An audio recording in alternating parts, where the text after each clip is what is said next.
Coming off 5 straight to the downside, we are ever so slightly back in positive territory so far this morning ahead of what could be a very important day for the overall market for interest rates specifically. Jackson Hole, Fed Chair Powell coming up at 10 o'clock this morning. We are also going to hear a little bit more about this whole Lisa Cook situation, also a Fed member, at 9:30. Whether or not that will be mentioned then after that at 10 o'clock by Fed Chair Powell, very unlikely, but markets on the interest rate side of things moving around a little bit ahead of this speech coming up this morning. We will see a little bit of a pullback, I think, ahead of what Powell is going to say. Whether he indicates anything on the timing of a rate cut or comes out on the hawkish side of things, you could see things moving around a lot, again, on the interest rate side of the market today. Here's the Nasdaq right now. Back to essentially session highs right now, but again, not a lot of movement ahead of this event coming up this morning. Ton of individual news this morning. Huge deal for Meta teaming up with Google, $10 billion on a cloud deal with Google. So Meta back to the upside, the spending spree continuing. Although I did read a story yesterday saying that the money that they've been throwing at potential hirees, they've paused as of Monday. Yep. And maybe this is why, because they need to figure out where all this traffic is going to go now. So pretty good deal for Meta and Google. We'll talk about that coming up. Chinese EVs very strong again. NIO today, better than expected. Yeah, they had that release of the new SUV. We showed it on the afternoon rundown yesterday. It looks good, Brendo, and that's one of the, obviously, where the customer wants the SUVs much more in demand than sedans. There's a whole bunch to talk about today, guys. NVDA in talks over advanced China chips at B30 now being spoken about as possibly an export product, but they're putting this stop on the H20 as a result of lack of demand, with the Chinese regulator telling their companies not to buy the H20 as a result of some compromised manufacturing designs there, Brendo. Also, Zuck taking, Musk and Zuck back at it again. Apparently, they were Musk was trying to elicit Zuck into a $97 billion deal for OpenAI, which Zuck didn't buy into. So that's coming out now in the OpenAI Elon Musk saga. They're trying to subpoena some of those records, so that should be interesting to look at. Yeah, we'll see. We'll see how Meta plays out today. I mean, it could be absolutely nothing, but interesting couple of headlines for Meta. Starbucks worth a note here as well this morning. Not really doing a heck of a lot, but we are set to hear a little bit more about some potential bidders for their Chinese business as well. If you remember going back a couple of weeks ago, that was a headline for Starbucks. This thing's been doing absolutely nothing since back in June. This is a daily chart, so that's basically the beginning of June. We've just been chopping around between 100 and about 85, 86 there for SBUX, but could be worth watching today. Again, the major headline for the overall market going to come at 10 o'clock this morning. We'll hear from Fed Chair Powell. Whether or not this turns out to be anything, guys, is still up in the air. It could be a big fat absolutely nothing, or we could get significant movement. But happy Friday. Happy Friday, everybody. Obi in. Sean taking a break while he's got a little baseball to attend to. But let's be real. Yep. It's not just Powell at 10 o'clock. The president speaks at noon. So you get a little bit of double barrel action today. Who knows? Will it move the markets? Will it not? We saw kind of a muted day yesterday's trade, and there's still some weakness trickling through and some trepidation. You saw that sort of at the close. It was like a very slow, gentle grind to the downside, but there is some big cap tech news as well. I mean, Google getting a contract from a cloud contract from Meta. That's showing some relative strength, up 1.5 when the market's doing pretty much nothing. Although when Sharif mentioned this Elon Musk Zuckerberg thing, you kind of wonder, like, how does that go about? The two of the richest men in the world discussing like, you know, deals, buying OpenAI. You kind of wonder how casual it might be. Yeah, well, you know, Obi, I'm just thinking of throwing 97 bill, but I don't want to go. I don't want to go the whole way myself. It's a little ridiculous. You think you kick 20, 30 bill? I'll do the rest. I think that's fine. That's like a weekend getaway for me. You know, I might just have to hold back a little bit, cut some expenses for the coming weeks, and that 20, 30, 40 bill is fine. You know. There he is. You want to pitch in a couple, Bill, for the OpenAI? Oh. Yeah. Right. You're in too? Okay. Let's go. Yeah. It's a peachy Friday. It's peachy, very peachy. That's a first. There's only one banana. I didn't want you fighting over it. Well, I already had one, so. and I've already got one too. There you go. Nice. There we go. Winning on all levels. Thanks, Randy. Ooh, see, peach. Why not? Sometimes it's I like my peaches. pear. I could eat a peach 4 hours. Yeah. Anyway. So it seems like a peach The connotation fell on of this that guy's song's the head. fun one. What? He's fine. The He's a bear little is squished. okay. Don't squish the bears, man. After yesterday, it should be a bull and a bear, though. Yeah. Like you, I think It was way too. You're right. We were very choppy. sideways, consolidative. In the morning, I was just like, all right, like what's the likelihood of us chopping around? And I was just like, all right, well, I'm going to pull out the playbook, like a range playbook for today. I'm just going to look for things to supply in certain areas and demand in certain areas, and kind of just chop it up. Palantir did a lot of that. I don't know if you saw Palantir. Palantir I saw the definitely- chop. Oh, I saw the chop as well. Initially, I got chopped, and then I was like, all right, that's why I came to the conclusion. I was like, okay, so this is what Palantir did the day before, a strong, aggressive sell-off. We saw almost a little bit of a capitulatory flush after a multi-day sell-off here. And not only was it Palantir, there's a lot of other things in the market as well. Coming into Wednesday, nice V-shaped recovery and then pushing up even stronger. I was looking for a continuation, to be honest. But yeah, just straight chop, and this was a lot of names there as well. I think I was looking at Microsoft as well, kind of continuing that higher time frame breakdown through that 520 area, but we've just been kind of locked in this range. And I think, market's just waiting for Powell to speak, maybe to get moving again. But we'll wait and see and find out. But yeah, I like that. I like that you also mentioned that Trump is also speaking at 12. Powell's speaking at 10. So it's going to be a little bit maybe of a shake and bake for sure. I'm expecting some volatility. Yeah, I hope so. We had a strong conversation yesterday about like trading choppy markets, and I was like, well, sure, not everything is going to break out and break down cleanly every day, but when the market is choppy and in a range, I think it's effective to have a range playbook and just try to identify this is where sellers are today, this is where buyers are, and try to just get with the program on the day. And I think, to your point, like Palantir was arguably the best example of that. Even like late in the day, like I was. Like late in the day, I'm like, okay, let's try to break this out on the long, and it literally went like to exactly $158. Like it looks like it's going. You join the move in, you're like, this is it. It's gonna break 158, and finally it's gonna go. And of course, instead of taking like the long, you should have just shorted exactly at $158, and then you actually get a big move. You get a $2 move back in. So. If you find the market in a range-bound day, as Obi said, find the stocks which have these obvious, well, maybe not obvious, it's not always obvious, but in this particular case, instead of looking for it to go, like because when a stock goes 10, 15 bucks for a couple of days in a row, the idea is you're like, oh, if it breaks this out, it's going to be a move. But you got to look at the other side of the coin here. Sometimes after 2 monster volatility days, oftentimes, the traders are looking for that continuation. It's like, oh, but there were so many monster opportunities for 2 days in a row now. And you get so caught up and bent up in that it's easier to get chopped up, which can create this little heartbeat action that you saw on stocks like a Palantir. But the level, I mean, whatever. 158 is still going to be the level for me. I'm just more willing to be on the other side, playing it in both directions than I was yesterday, looking for that breakout. Breakouts have been great, but if the market doesn't move, you can't force it. Yeah, I like the move here on Google as well, with that bit of a catalyst right there. Catching a bit of a bid in the pre-market session, already breaking down this bit of a downtrend. Again, with the selling we've had over the past couple of days, we held a little bit higher, now holding above prior day's highs. You can see that sellers were pretty adamant yesterday. I kind of missed out on this, a bit of reversion. The day before, sellers showed themselves and they kind of show where they are. Coming in the next day, they show up again at the same place. So the trade is definitely still there. But coming in today, I'm curious to know whether or not we continue off of this push.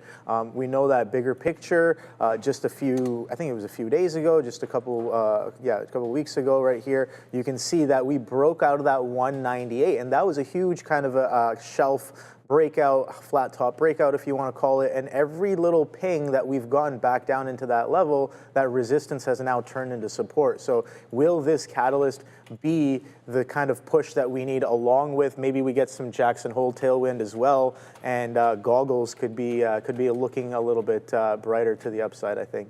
I'll be watching out for some of that as well. But yeah, some interesting stuff on the docket for sure. And of course, futures on watch. Well, futures are obviously on watch, because if we're going to get any sort of clarity, he loves being vague as always. He's probably going to be like, oh, we got to wait for these numbers that are still coming in. Of course, you can't give away too much. But say he says something that kind of points us in a bit of a dovish or a hawkish direction. I'm definitely going to be watching the futures and probably going to be looking at TQs to exercise some of those ideas here as well. And a similar story, a bit of a range day yesterday on the Qs.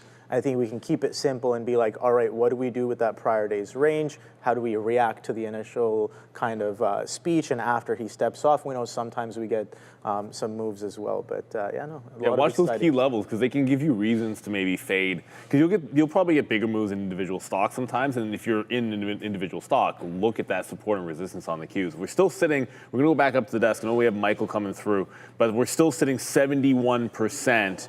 For September on a cut. So remember, we got up as high as 100%, and then of course there was that PPI number that came in hot.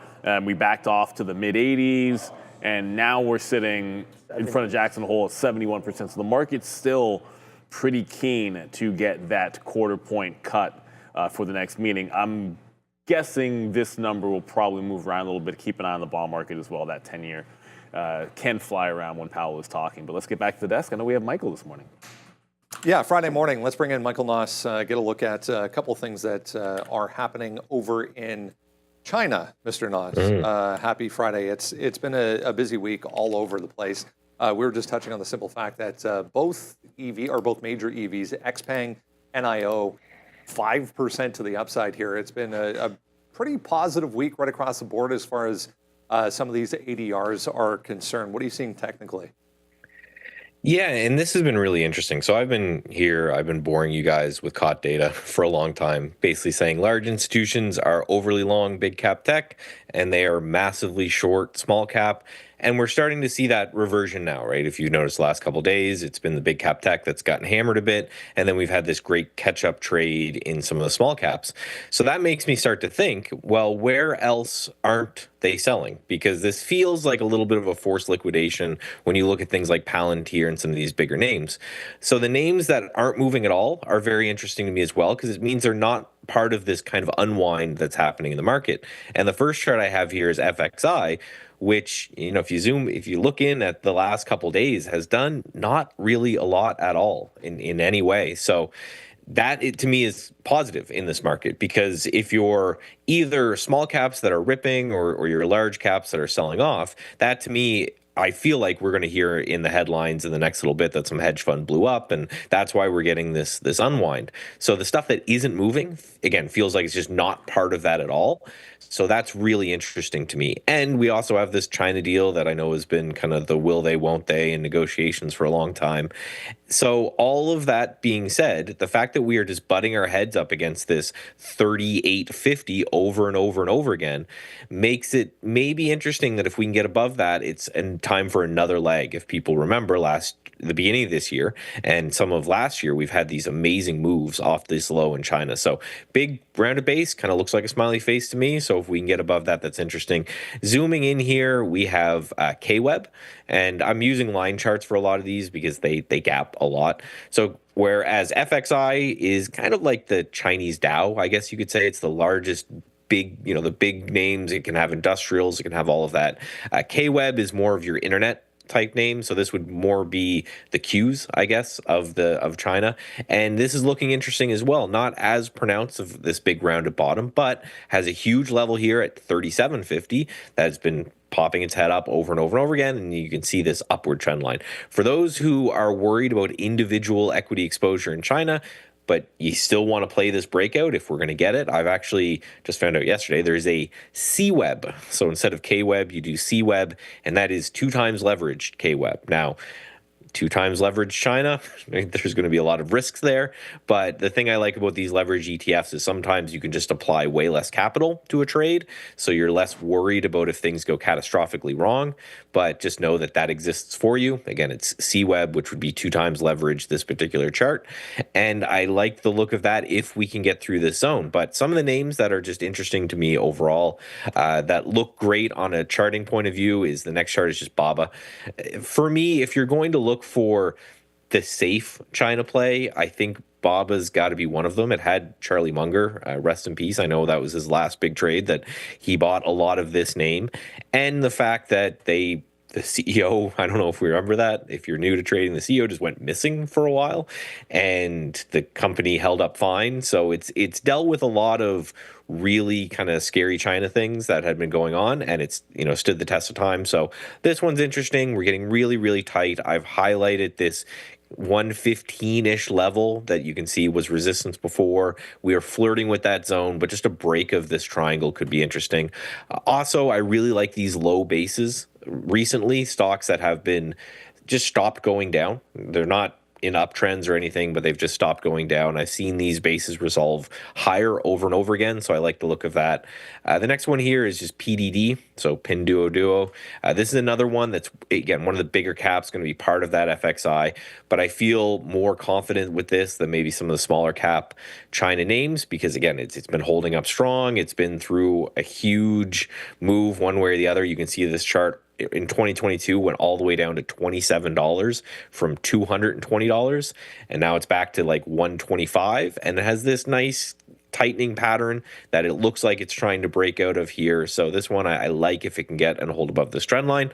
Last but not least, smaller and more speculative, but I've traded this a couple times in the past. I remember did good, and the chart just looks really, really nice. So this is EDU, and EDU dropped from 220 down to like $10 quick. And this was when China just started to go to war against ADRs and companies that were doing education when it came abroad and all of this. So it just completely fell apart. But didn't die, right? Stay alive here. And the idea is that this blue line is the anchored VWAP from that low. So the people who started to buy around that low, they're sitting around $43 or so. And you can see recently we've really respected that. We've touched that 2 or 3 times and we've been holding up. And then we have this downtrend line that's sitting around 47. So I like this one because it's a very tight risk reward. I want to buy this if we break the trend line. I want to be wrong if we break back down under that VWAP. So this is the one that gives me the best kind of trader vibe, where I would want to maybe take a trade quickly, get in, make some money, hopefully get out. Whereas those other ones, if China is going to recover, those are ones that maybe I could put in a portfolio for a couple months or so. Again, smaller names, I just give the same kind of caveats I do in China that I give with biotech. Because all of the action happens while you're sleeping, you could wake up and your stock could be up 10%, it could be down 10%. So whatever you do, make sure you're sizing accordingly. Big obvious red flag here and a big question mark I think a lot of people are going to have is tariff deal or no tariff deal, or trade deal or no trade deal. Whenever this does happen, I mean, it could go both ways. How concerned are you on that? How tight of a leash are you giving these on that? A very tight. In breakouts, you want to see them happen and continue right away. The problem I have with the whole tariff deal is I just feel like it's going to happen one Sunday night, and then you're just going to have completely missed the trade again, one way or the other. So that's the issue I have, is that not that it won't affect, it obviously will affect the market, and it will affect the market pretty strongly. It's that I can't predict when it's going to happen. I don't think anyone can predict, these tariff deals and when they're coming out of the administration. So myself, and I'm seeing it more and more in the market, just have to kind of choose to put your blinders on and ignore them and hope that, as with everything else, is baked into the price. And if the market was worried about a trade deal falling apart, then we wouldn't be seeing this relative strength. But I'll definitely be trading these much smaller than I would any trade in US or Canadian domiciled. Just zooming out real quick, Michael, on the overall market here on a day when we get potentially a market moving event like Jackson Hole the past few years. We've seen significant attention put towards this, and then the outcome. I mean, sometimes it's nothing, but sometimes it can be definitely a market-moving event. Is this a day that the gym is calling, or are you going to be glued to your keyboard? No, I don't think anything that happens in the market before he comes out matters. You can trade it. You can scalp in and out. You can do all that. But whenever he comes out and starts giving his speech, the market will reveal its direction it actually wants to go in anyway. So just play around those. And the thing I wanted to highlight is that this COT data that I've been showing, the positioning data, has been working out absolutely perfectly. And the positioning data has shown that everyone in the world has been long the Qs and short the IWM against it. And we're seeing that unwind. And I think that is even more important now than ever, because if we get something that's going to signal a rate cut, you're really going to get that move in small caps, and it could blow up what I think is a number of hedge funds or institutions blowing up already. So my bet, and I don't think this is a real bold one, that this will be an explosive Friday. I'm just not going to pay attention until after he's done talking. Yeah, and as you said, the bigger trade might actually be on the smaller end of the market cap scale because of that potential for a rate cut. But I mean, it could go the other way as well. He comes out very, very hawkish today, and signals once again that they're data dependent. Things are going to be status quo going forward. I mean, I think the longer end of a yield curve starts to move on that, but you might not see things too exciting elsewhere. Well, what I hope is, because this is the last kind of big event anyway, and he's fired, I hope he just comes out and the speech is just a complete rant about whatever. You ever seen Half Baked when the guy quits? I hope he does one of those. And but as we know, I think you're right. With Jerome Powell, it will be the same speech that everyone gives, and we'll be looking for like little tiny words or pauses on words or any of that. So what I always just say, especially with JPOW, is just wait till he leaves. And then the market seems to make up its mind, because we all know what he's going to say is we're waiting for this data and all of this. But my hope is that it's absolutely wild and he just goes crazy, because he's fired anyway. So why not? What does he care at this point? But I mean, he's such a reserve guy. So we'll see. Michael Noss, have a great weekend. We'll see you Monday. See you Monday. Half Baked is one of the greatest movies ever. And that was a classic scene from a classic character who's... And your Cuban friend over there, or your Mexican friend over there. I'm Cuban B. Yes, Cuban B. Dude, if you've not seen that movie, Obi, trust me. Dave Chappelle, Jim Brewer, and Michael Noss knows what's up. Half Baked is amazing. Maybe don't watch it now. Although if you're gonna take a break in the first half an hour, we'll be right here. I'll probably drop a few more half-baked puns, but I think it's a good look. If you're not watching the IWM, and small cap and the Russell after Powell talks. We talk about the Qs all the time, but you're going to want to keep an eye on the IWM as well. That'll be a good vehicle, and it's got a good pivot level here at 226 and a half. But we got another special treat. We got Joey Options locked and loaded and ready to go, ready to give us the board. Morning, everyone, and happy Friday. Let's take a look at our upgrades and downgrades. It's going to be a good one. So, getting the nod from Wolf Research is Roblox. Price target raised to $150. Now, Ulta Beauty getting that target raised to $589 by Barclays, and then Dick's Sporting Goods and Ross Stores getting the nod from Telsey Advisory Group. Dick's price target raised to $225, and then we have Ross Stores raised to $160. Now, on the downgrade side, we have Netgear lowering that target to $35. Dorman lowering it to $175 by Wells Fargo, and then Gap by Barclays lowering that price target to $19. Workday reported earnings yesterday evening, getting that price target lowered to $270 by Oppenheimer Group, guys. Thank you, Joe. And there's some puns you could drop about that sporting goods store. Anyways, no, Roblox, I think, when you look at Roblox on that pullback, that it's been on. So it catches the upgrade, just so happens to be one of the many stocks that's bouncing or attempting to bounce is probably the better way to put it off the 50-period moving average. Stock has just been such a runner. What's interesting is it has a very similar, and this is weird, chart to Microsoft, where the buying was just so steady and boring, and then you get a report, and then it just goes ham, and after it goes ham, you've had the reverse. Randy just said bacon. He's like, ham? Bacon. I'm like, yeah, you're right. go for some bacon every single morning. No, and it's gotten really volatile off that high. And now we're just sort of holding the line. Like, this is one of those, if it breaks down underneath 110, you just want to be there. So I have a similar look on Rigetti today on the note, but Roblox, if we lose $110, now we could have an inside day today. Remember, it was an inside day yesterday and very range bound. So in those situations, you don't want to be all in that you're going to break down here. It's actually closer to 112 on the chart. Yeah, that's a double bottom at 112, but this is a level worth watching. If we end up with an inside day, support is support. But you've set alerts for a reason on moves that are like this, because this is set up that if we lose the bid here, upgrade or downgrade, I don't really care too much. It looks like that could be a huge breakdown on Roblox for a couple of days. HIMS did something similar to this and trended from the break of the 50 right down to the 200 period moving average. I'm not saying Roblox would do that, probably a better company, well, at least in my opinion, but certainly that 112 worth watching today and next week.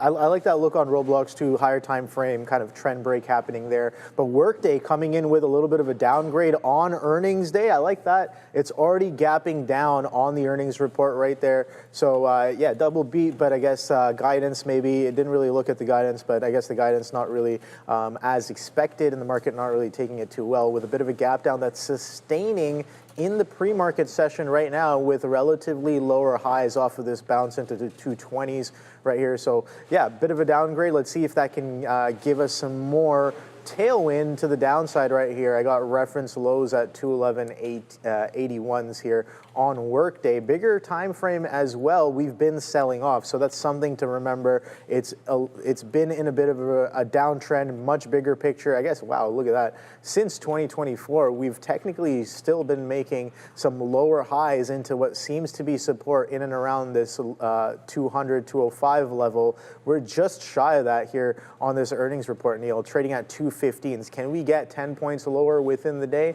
I think it's well within range of Workday, but we'll see if it can actually get down there. Might just be all in a day's work.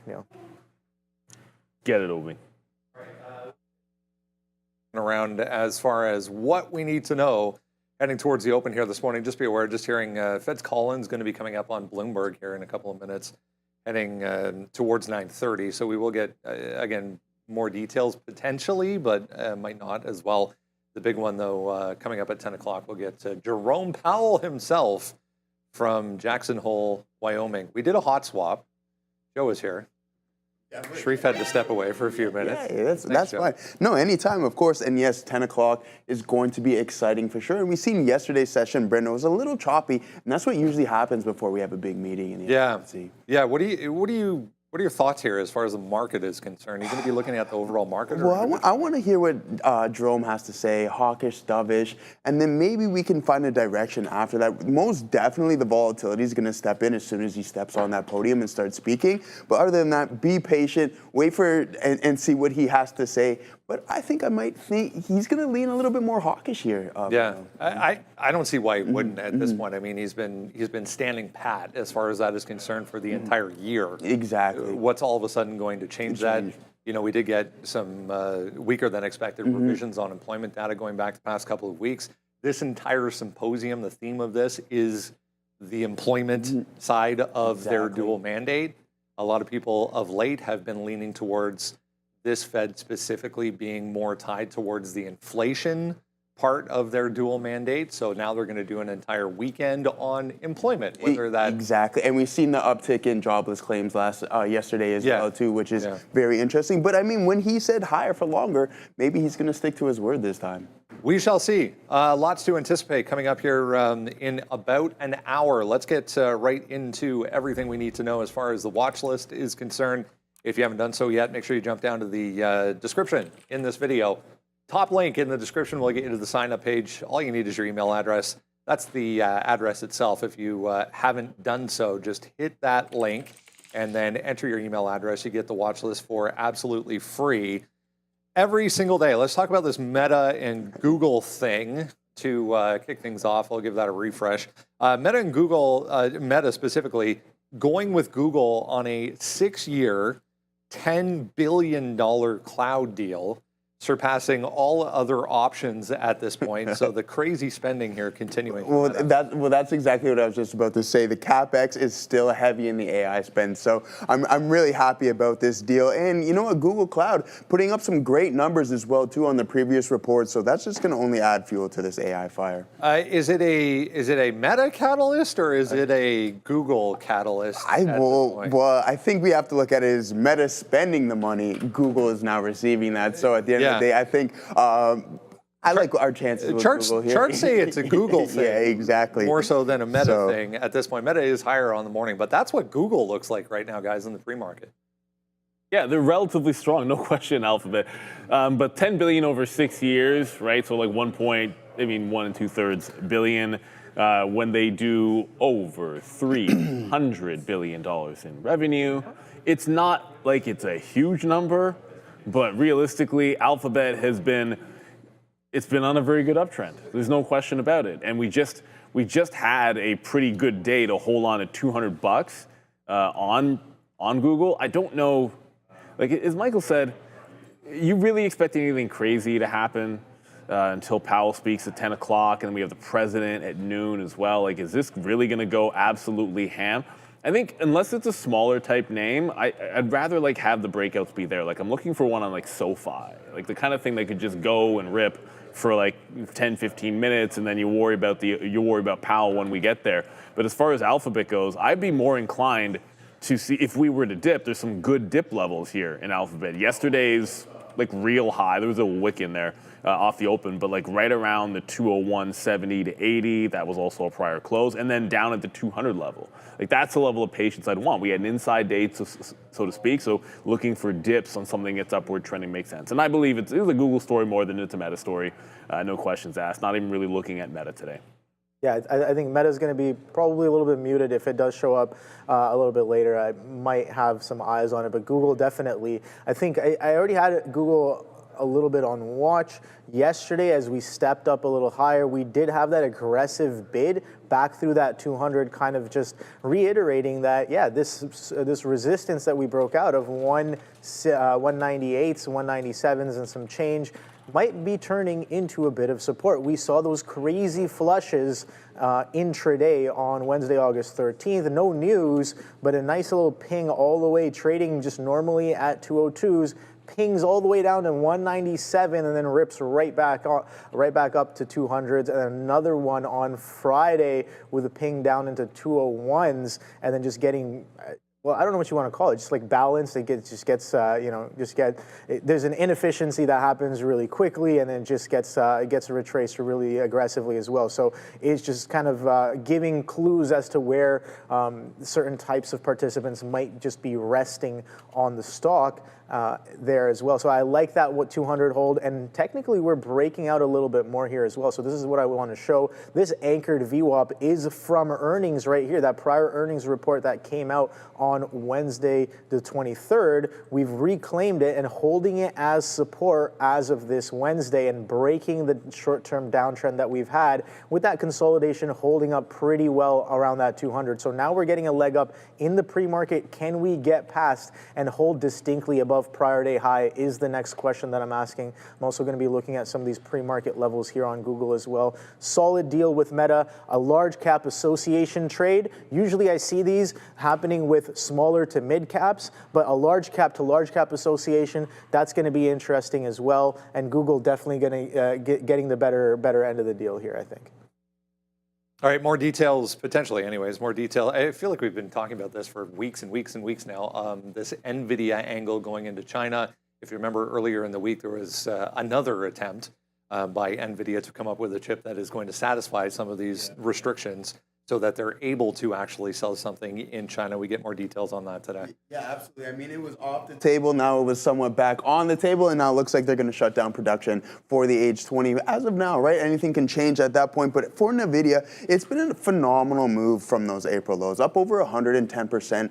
And I wouldn't be surprised if this move continued and was sustained. I think this is some short-dated, maybe a headwind there, Brando. But at the end of the day, we have the deals in the Gulf, and we're continuous with this AI AI spend and CapEx heavy with these hyperscalers, I like my chances. It was really, really interesting that 2 weeks ago we got that note from DeepSeek essentially coming out saying they were not able to release their latest version of their model. And everyone immediately pointed to the fact that the first one had to be then trained on NVIDIA chips instead of the Huawei chips. Yep, exactly. And pointing to obvious demand or needs, anyways, for some of these AI firms over in China to get their hands on these. But here it is this morning, downside. Pretty choppy day, really, yesterday, guys. There was a lot of back and forth. If you zoom out even further, we're still really just stuck in the range here for this thing. But unfortunately stuck underneath. We need, NVIDIA wants to get that $4.5 billion is what they wrote down that they could have made last quarter if they could just sell this chip to China. And when it seemed like we were getting it done, if you own shares and you want it to go up, when it seemed like we were getting it done, and now you have this story. It's hard to be bullish about this, especially going into this Powell speech at 10 o'clock. So look, 74, obvious sort of triple bottom there yesterday. You can all see that. And then we close at 75. I'm looking for any kind of a fade into 174, 175. When you look at the daily chart, yeah, we got the hammer candle, but what do we follow that up with? We follow that up with the chop underneath, and then now we're gapping back under. So would it be reasonable for NVIDIA on this news to not be exactly exuberant? Yeah, that makes sense. So I'm looking at this one as a fade, the 74 to 75 range, right where we had support and then a key area in yesterday's trade. Disappointing. What I would love to hear is that this is not, maybe they come out and say this isn't true, we're not shutting down that production. I think the second you hear that, you look for the long, but until then, I'm going to prefer the fade here in NVIDIA. And you can look at AMD as well, because when you think about it, okay, well, if they were halting production, then that's going to be negative for AMD. And AMD, if you like it better, 165 is the level I like more because you got that prior close, but that's a little bit higher up. Like NVIDIA is much closer to catching that pop into 174 than AMD going up now $3. Yeah, no, I like the look here on NVIDIA, but I do want to point out it's coming in. So we know the market's been selling off pretty aggressively over the past few days. It's starting to catch a little bit of a curl, but still within the uptrend. Now I know I'm going to have a lot of lines here, a lot of indicators, but I've bolded the ones I want to point your attention to here, and that's going to be this trend line right here, and that's from the April lows, and we're coming into that level as of right now, just chopping it up. If we just zoom in a little bit here, you can see we're starting to chop up this support area, and I'm looking for a potential continuation. We can see that anchors from prior levels. This prior all-time high was in and around that 150 area. That's again this red bolded anchored VWAP. That's the long way to go if we're going to revert to the mean, if you want to say that. All the way back down to 130s. I don't know if we're going to get there right away or at all, but I do like the step that we've been having. We're still holding above prior earnings anchored right here at the 160s. I'm curious to know. I think today's Jackson Hole is going to be definitely a little bit interesting. If we do get strong moves, do we kind of revert to the mean right there back into some of these levels? 160s, not that far away, Neil. We're currently trading at 170s, 170, 270. So I like that. Let's see if we can pull back a little bit. But again, on the other side, if we do trend up, this is a flat top push into 184. So if we can push this with any sort of distinction, I really like the breakout if we can catch a bid up into 184s on the day today. Let's see if that volatility can bring us in. But this selling, man, over the past few days, I don't know if this is the beginning of something. Maybe we get that follow through with today's events. No idea, but it's starting to seem that there's not just NVIDIA, a lot of other names are starting to curl. We see Microsoft. Microsoft's a big example. Microsoft is a beautiful example. Yeah. Microsoft actually exhausted before coming in. It exhausted on its earnings and then started to break the downtrend. So that could be a little bit of a sign of maybe a temporary, pullback or maybe some selling. But we've already been getting that. We've already been getting some aggressive selling over the past few days. So maybe that's all the selling we get. I don't know, but I'm definitely watching some of these technical. I think we'll find out after 10. Yeah, after 10, maybe after 12. That's what, well, maybe after 12 with the president. That's why I'm sort of thinking, like, if you get those quick trades in the first half an hour, be patient. I wouldn't want to overtrade before Powell, but certainly be a little bit patient, get a good idea of overall where the market's sitting, like what's relatively strong, what's relatively weak. Don't get out of pocket, I think, too much, because after 10 o'clock, anything can change. And just very quickly, Bhavin in the chat is asking about it's ZNB. So I can tell you that ADD turned into ZNB. We don't have it in the platform today. Like sometimes a small capper switches over that never used to do a bunch of volume, and this one for us, it did a reverse stock split, and they're one of the stocks that's running here. I can pull it up on eSignal for you and show you what's happening. This is not usually a chaser for me. I don't like these reverse splits. I can't tell you how many times we see this, where you have a stock and then that's the high, that it makes the high on this day. So I'll be very, very cautious with this one. We can't trade it, so it's not like there's any chance I would take an execution on ZNB today, even if I wanted to. But you know what we might want to take some executions on? The strength in China, everybody.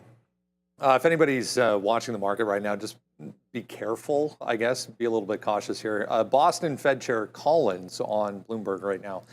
And Joseph, she's very much towing the line, saying a whole bunch of things, but not really saying anything. We like to keep the bar low on some of these here. For some reason, Collins lost the bet this morning, was rolled out to warm up the stage. She got the shorter stick there. Warm up the stage before Powell comes at 10 o'clock. But just be aware, again, Collins live on Bloomberg right now. I'll keep my ear towards that. Let's talk about China. If you're with us for the first 30 minutes, Michael Nass touched on this very fact. The simple fact from a technical standpoint anyways, these ADRs hanging out and holding up a lot better than the overall market. He made the point and pointed directly to the simple fact that this pullback we're seeing in the overall market might be more to do with a handful of tech stocks specifically that have had a huge move than really the overall strength of the market or underlying strength of the market. There's Alibaba this morning, huge gap again to the upside. It was NIO on the EV side of things coming out with a new model specifically. Sharif touched on that before he had to step away, but already 8 million shares traded here in the pre-market for NIO. Absolutely, and you can see that we're experiencing a technical breakout as well too, Brendo. A break of that $5 level, as you mentioned, the new SUV launch, and then we have other names as well too that are continuing to trade relatively well, and that's going to be FXI and KWEB. So that's going to be the Internet ETF and the large cap ETF. So there's some good things, and then also DeepSeek releasing that new upgraded version as well too. The one thing to note with these stocks, again, the Fed angle today is going to be the major catalyst for the overall market. These won't care at all about what comes out of Fed Chair Powell's mouth unless the overall market makes a huge move. So underlying strength. Anyways, if we do get a market move to the upside, if Powell comes out and says, hey, we're cutting in September, guaranteed, put it on the board now, then you're going to get a move higher here, guys. Yeah, and well, Michael went over some of the bigger cap names. I know Joe mentioned KWEB in there, but don't sleep on XPeng and NIO. Both of these Chinese EV names. Well, XPeng with very, very good numbers yesterday, but it was NIO. It's NIO that's been catching our attention most recently because this is on a breakout of its own. They released that new SUV model yesterday. We were showing it in the afternoon show. I mean, it looks like pretty much, man, look. It looks like a Volvo. It really does look like a Volvo. But that $5 breakaway, and then it took out yesterday that 5.25 level. The continuation went right into the top wick. I tried that short. It was like it just really didn't go very far. The short trade in the afternoon. It made that high almost exactly where you wanted to, and then just barely. It took all afternoon to even get the VWAP and didn't get there till the aftermarket. It's sideways today, which makes me feel like it's a dip situation. And there's obvious places to usually dip into: prior day high, prior day close. So with the sideways action, I'm thinking prior day high or prior day close for some trend continuation. And this is 100% a stock that if it doesn't do anything today or it doesn't catch a bid today, next week, do not want to forget about it now that it's on this secondary leg of a breakout. So we've seen it before where it just can break out and then establish a new range. Sometimes it'll break, take a couple of days off, and then break higher again. I'm kind of hoping we have something more like this. If we don't, then we look for it to establish a new range. But I think it's going to be a good trading vehicle, at least in the short term here for NIO. Yeah, I think China's strong question mark is definitely a yes, because I've been watching this chart. This is the Hang Seng futures, so you can see stair stepping up. And something I want to point out: this bid right here, earlier on, or I guess later on in 2024, September, that was that stimmy bid that they got, and that was a pretty aggressive push, and we finally made our way all the way back, higher highs and higher lows, kind of grinding up past some of those prices. So yeah, I was curious whether or not we're going to get by some of this prior structure on the Hang Seng, and then look for some of those moves as well on names like PDD, Baba, and some of the EV names as well, like XPEV and NEO. And we are definitely getting that aggressive and strong follow through just to grind all the way up. So yeah, PDD, we saw Michael Noss talking about this stock as well. I like this push. It's already gapping up in the pre-market right now, trading at 127's prior day close was at 122.96, so almost 123s there. So you can see the structure kind of forming that I've pointed out, a bit of low of range right here, maybe double, triple bottom on top of 90s, and then pushing up into the 30s right here, 130. So with that continuation, I'm definitely going to be looking at PDD to see if it comes into some of these prior highs, and maybe we get a technical breakout as well on the tailwind that we're getting not only from the stock itself, but the futures, the overall general market from the Hang Seng as well. And I think EDU was another stock that was pointed out by Mr. Michael Noss as well, and I like this push as well, just kind of consolidating, sitting around, maybe poised for a bit of a push, but not as aggressive of a bid as some of the other stocks here. But if we can kind of get a follow through in this, the break of this kind of aggressive downtrend could be something here on something like an EDU as well. But yeah, definitely got XPEV and NEO on watch, as they were some of the strongest stocks yesterday and doing aggressive volume as well. Again, I wasn't necessarily involved in XPEV, but look at what it's doing in the pre-market today, gapping up and holding above prior day's highs. So that's definitely a strong sign for a potential continuation. Now it has to continue eliciting this behavior coming into the opening market as well for me to be like, all right, that's some strong confluence. We're holding the bid. We're holding prior day's highs. Let's see if we can get another leg to the upside here. But aggressive push yesterday. Let's see how it ends up today. China definitely strong. See, remember just one thing. Remember we were saying watch out for this ZNB and these reverse splits? It's already cut in half. Yuck. Yuckity yuck, yuck, yuck. That is nasty. And this is why you've got to be careful with them. They're round, not for... This one didn't even last 5 minutes. Literally the second we were talking about it, it got cut in half and continues to fall lower. But a stock that didn't get cut in half, Zoom. No, nothing? The gap, guys, almost back to about 50% here to the upside. We're still nicely positive on the morning. I mean, pretty good report here. The problem I have with this, or continue to have with Zoom, is it's far too complicated to actually use as a user. The user experience can be so much better, and it just continues to not be. But they did raise the revenue and profit forecasts, pointing it to a whole bunch of AI to come. They do have some AI built in already, but more to come. Specifically on the note-taking side of things, which I thought was kind of interesting. There's a lot of options out there now for those AI note-takers to just be in the call with you and then spit you out an email after the call is done of summarizing everything. They're great, by the way. They did point to hybrid work. And the simple fact that a lot of companies, specifically in this city, I think even the mayor came out and said everybody has to get back to work because downtown Toronto is still pretty much empty most days. Is a company like Zoom relying on something like that too heavily?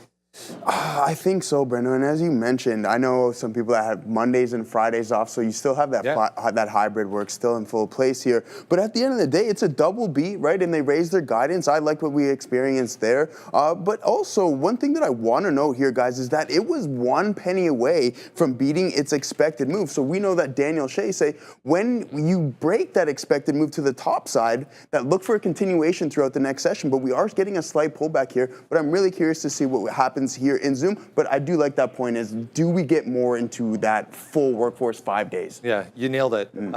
Monday and Friday off. Yeah, that's instead of hybrid work is the problem, I think, with this situation, guys. Thoughts on ZM today? Actually, I have a thought. And I got to do some work on this. When Joe said that about the expected move, if you look at where Zoom went to when it rejected the expected move, right at the 200 period moving average and at obvious resistance just underneath $79, like $78.50. You can see on the chart that's resistance. And I don't wonder, like it's almost like it has gravity to get to a point where like both the options market's going to want to price it so that an up move gets to that resistance, but it also is going to make sure it heads around that close price and not move too far away from it. And I wonder if there isn't some kind of like a inside trade that you can do, because it needed some work to get up to make that math work. Like it literally needed to get bought up in the day to get to a point where the expected move gets you to that resistance. But there's not much to look at here, because 78's so far away. You're now breaking down through 76. So what are you going to short 78? Break out through 78.5? Not really.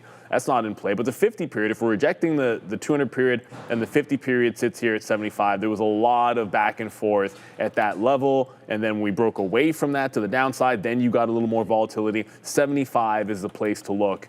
If we get a mean reversion, like, and someone in the chat asked, what's a mean reversion? What?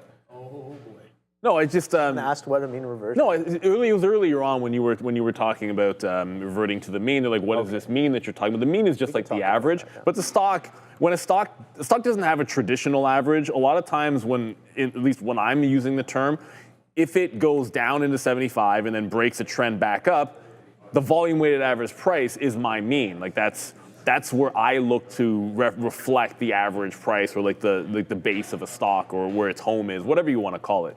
So if it gets to 75, I'd look for a mean reversion play, but it has to be a trend break. If it never breaks a trend and just keeps on falling down, I don't want it. That's not the way that I like to play these types. So 75 is where I would look for a mean reversion into VWAP.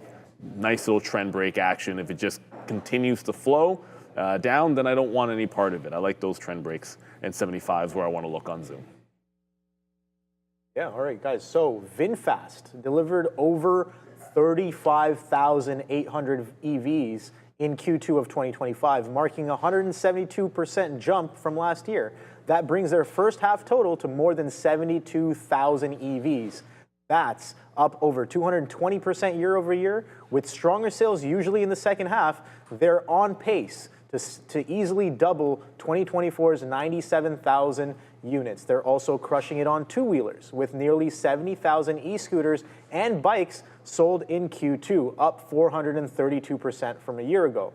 And with gas-powered two-wheelers being phased out in Hanoi and Ho Chi Minh City by 2026, the growth potential looks huge. You can find them on the Nasdaq under the ticker VFS. That's Victor Foxtrot Sierra. Ooh. Right. So Zoom Communications definitely going to be interesting on the day today. Strong earnings report right there, and holding up pretty well. Yeah, a little bit of a sell-off coming into the open here. Let's see how much further it'll sell off. I have the anchored VWAP right here off of the earnings report. That's this line right here, and that's sitting in at 76.30. So we're trading a little bit below that, but I'm watching some of this consolidation area as well on Zoom Communications. Let's take a quick look back on a higher time frame just to see where we could potentially pull into if we do take an aggressive pullback. You can see that bigger picture. We've been kind of downtrending coming into these earnings, and the earnings report might be giving us a little bit of a trend break here.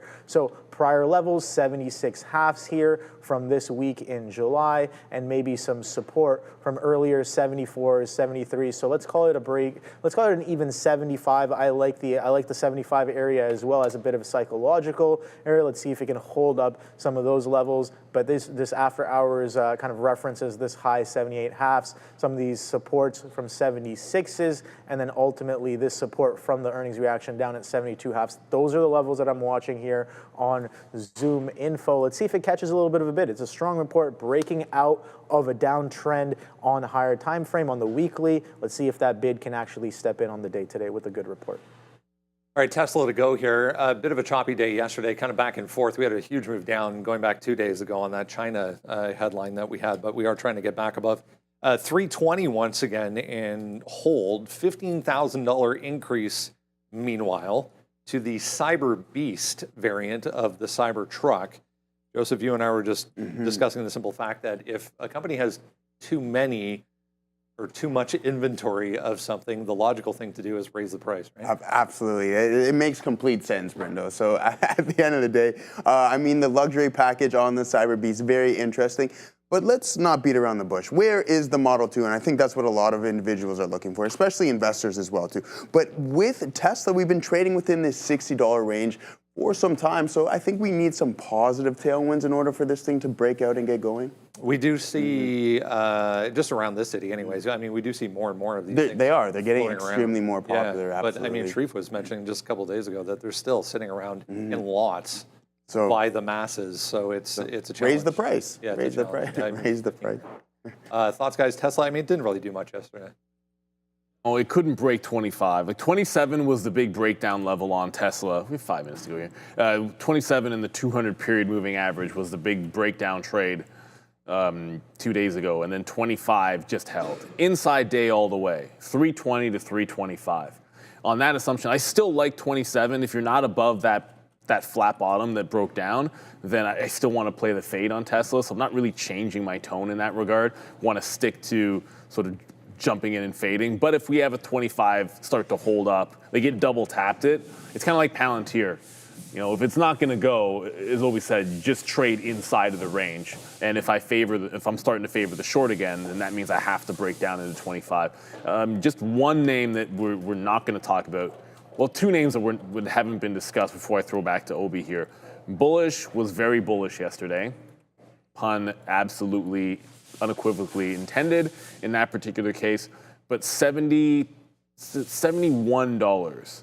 Day one, lows. And then there was a nice consolidation before it fell apart at 71, couldn't break 71. This is kind of that over-under. If it pops and cannot hold over 71, this one's a fade for me. And on another related name, SOFI, really tight consolidation all afternoon in the 23.4 range. We break that high, I'm just going to go for a quick long. I know what can happen with SOFI where it just breaks out, gives you a great move, get out of the way, and then let it come back in. If it does one of those, there is no holding it back through the breakout price, in my opinion, when it breaks out right at 9:30 on SOFI. So it either happens right away, you get the move. If it holds, great. I can hold on to something. But if it goes through break even on a breakout in SOFI, you get out of Dodge. Well, at least I get out of Dodge.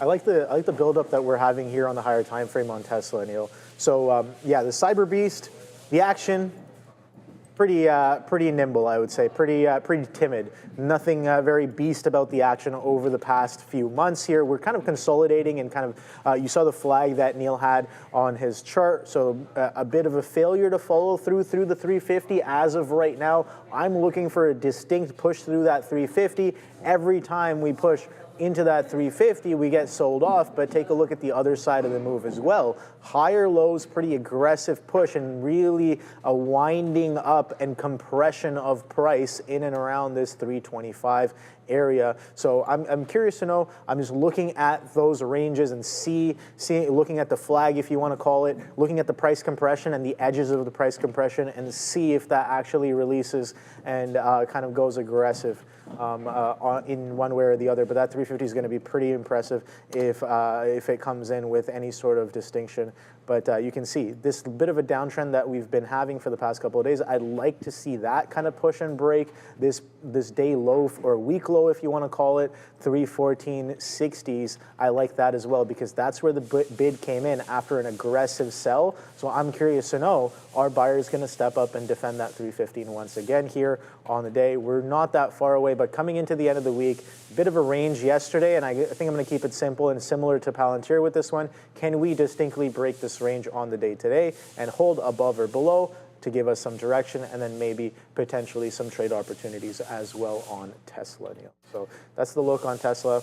Not my top stock on the day. We've got a few other ones. We've got some earnings names that were pretty good. We talked about Zoom, and Zoom definitely one of those as well. So yeah, we got imbalances have been out for a bit, but there's only one that stands out, and it's right there at the top, NEO with a 1.2 million share buy imbalance. Really nothing else. I mean, you've got Block here for a small sell imbalance, but it is NEO, which wasn't doing much. It's still gapping up 6% to the upside. I mean, I would much prefer with this gap up was looking for a dip in the prior high or the 550 level, whichever one comes first. And then, of course, Alphabet looking really strong on the face of that meta deal. It's breaking out the highs. Maybe that doesn't want to pull back in the prior highs at all here on Alphabet. Super strong name, 1.7% up. Don't forget, 10 o'clock, half an hour from now, Powell, Jackson Hole, noon. President of the United States, Donald Trump speaking. So it's going to be a crazy morning. Like I said, very likely the market is going to pick up some steam and pick a direction after 10 o'clock. So, you almost like you divide the day into a couple of ranges, and this open could be spicy to be sure, but I think a lot of the action could come in that next hour. The opening bell brought to you by VinFast VFS. Shout out to them. And let's ring it for the final time this week on Jackson Hole Day. Let's go. I don't know if that bell ring is loud enough. Louder it should be. So Alphabet already to the upside. Wait, what? What? What's going on? Wait, who? I just saw my tape start to rush, and I'm like, oh, are we open? Yeah, it's because the market opened. Yeah, the market opened. It has a tendency to do that. So NVIDIA headed downside. Tesla, wow, Palantir. Oh, Look at Alphabet go. Oh, well, boy. about that pop and fade on Palantir. Well, you know what it didn't do, obviously, was pop. Right to the downside on Palantir. The market's already heading in. Ooh, NVIDIA's going. Pretty much everything's headed down. Nothing came to the upside before dumping. Oh, there was one name that I forgot to mention. I think we mentioned it on the note. Rigetti and $14. So this is Rigetti in the 50-period moving average.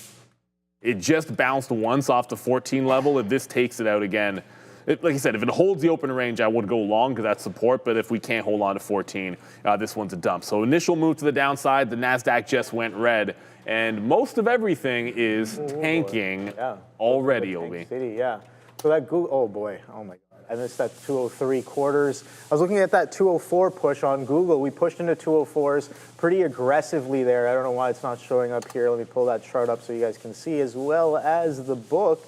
NVIDIA as well coming in pretty nicely. I have that, and you can see the Nasdaq pulling in pretty aggressively as well. So when it comes to the Mag 7, who's selling off, who's not? Apple with a little bit of a bid, Amazon, Alphabet with a little bit of a bid, Tesla catching the sell, NVIDIA catching the sell, Amazon catching the sell as well. Let's take a quick look at Zoom. That was that earnings play that we were looking at. That's pushing up pretty aggressively. There's that 78.5. So yeah, continuation. Oh boy, coming in right off of the open, 76 holds and pushes pretty aggressively to the downside. I see that you are involved in a little bit of that spaghetti rigetti.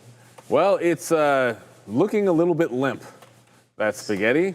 Although it did just, it came right back, and right back, it's come back into that 14 level. So remember, 14 is support on that daily chart. We were able to get 85s in here. Let's see if we can get a little bit better than that on the second time through.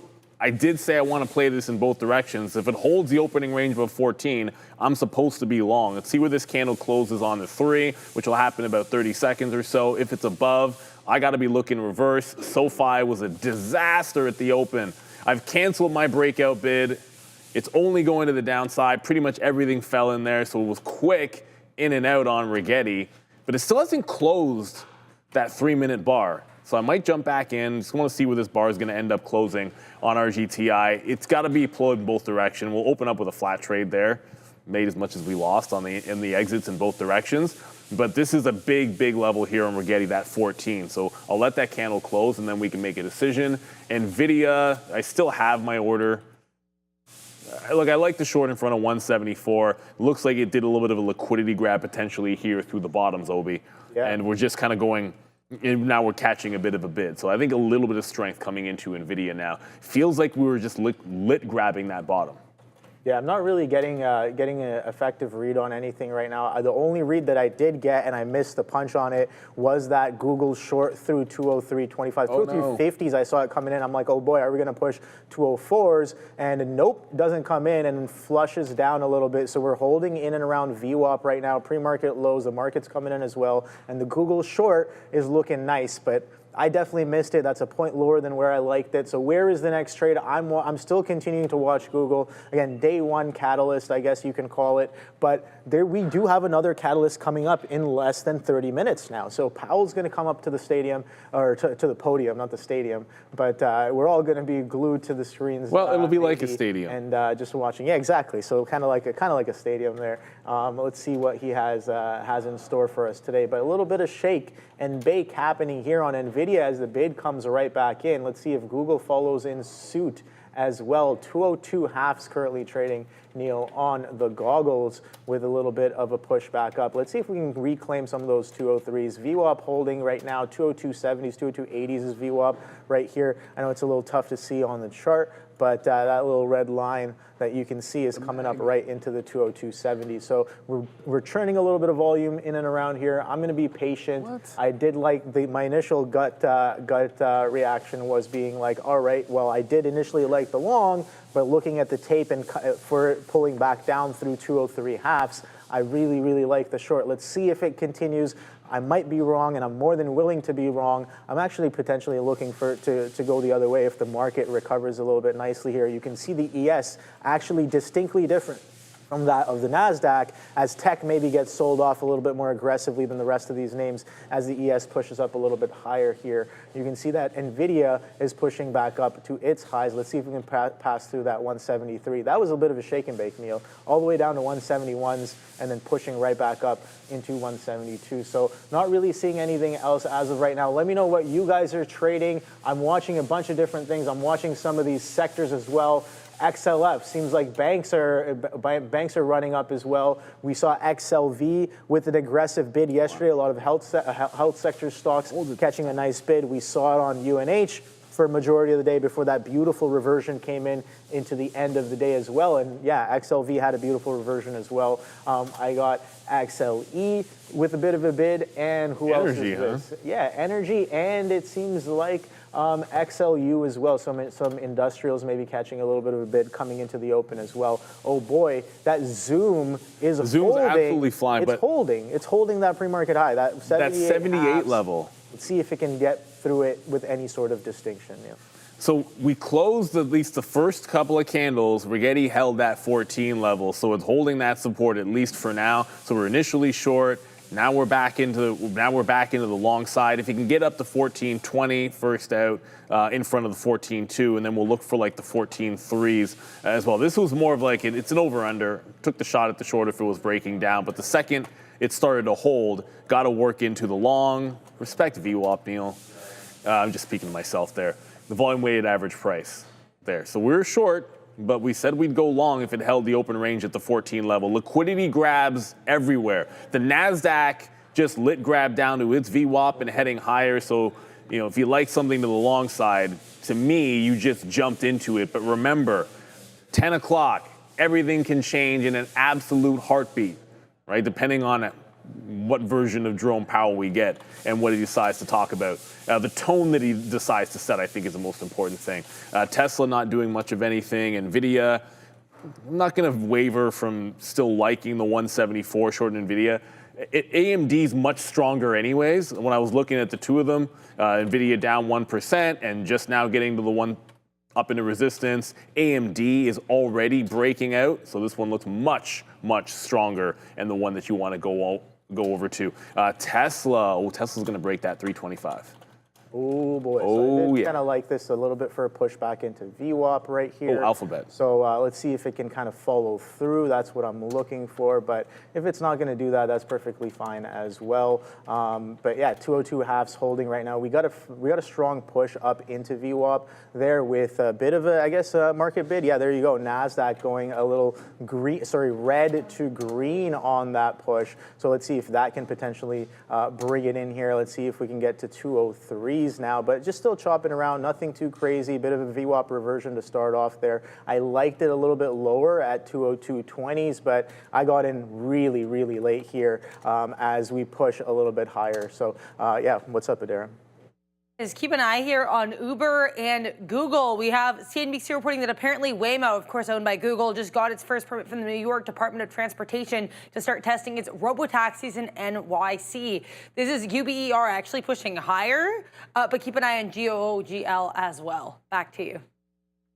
Okay, that'll work. Uber's been a bit of a sleeper at those highs if you want to get to. We'll get to that in a quick little second. But NVIDIA just tagged. It couldn't get to 174, unfortunately. But, well, if you're long, unfortunately. But then it broke pre-market high and then came back under. So I'm now shorting this move. It's in front of 174. FAV SP, yeah, like 174 is a level. But when it grabbed above the pre-market highs and then came right back in, I jumped in on the way back into the downside. So as long as it's holding the range underneath and that wick holds, great. Then I'm staying in the short.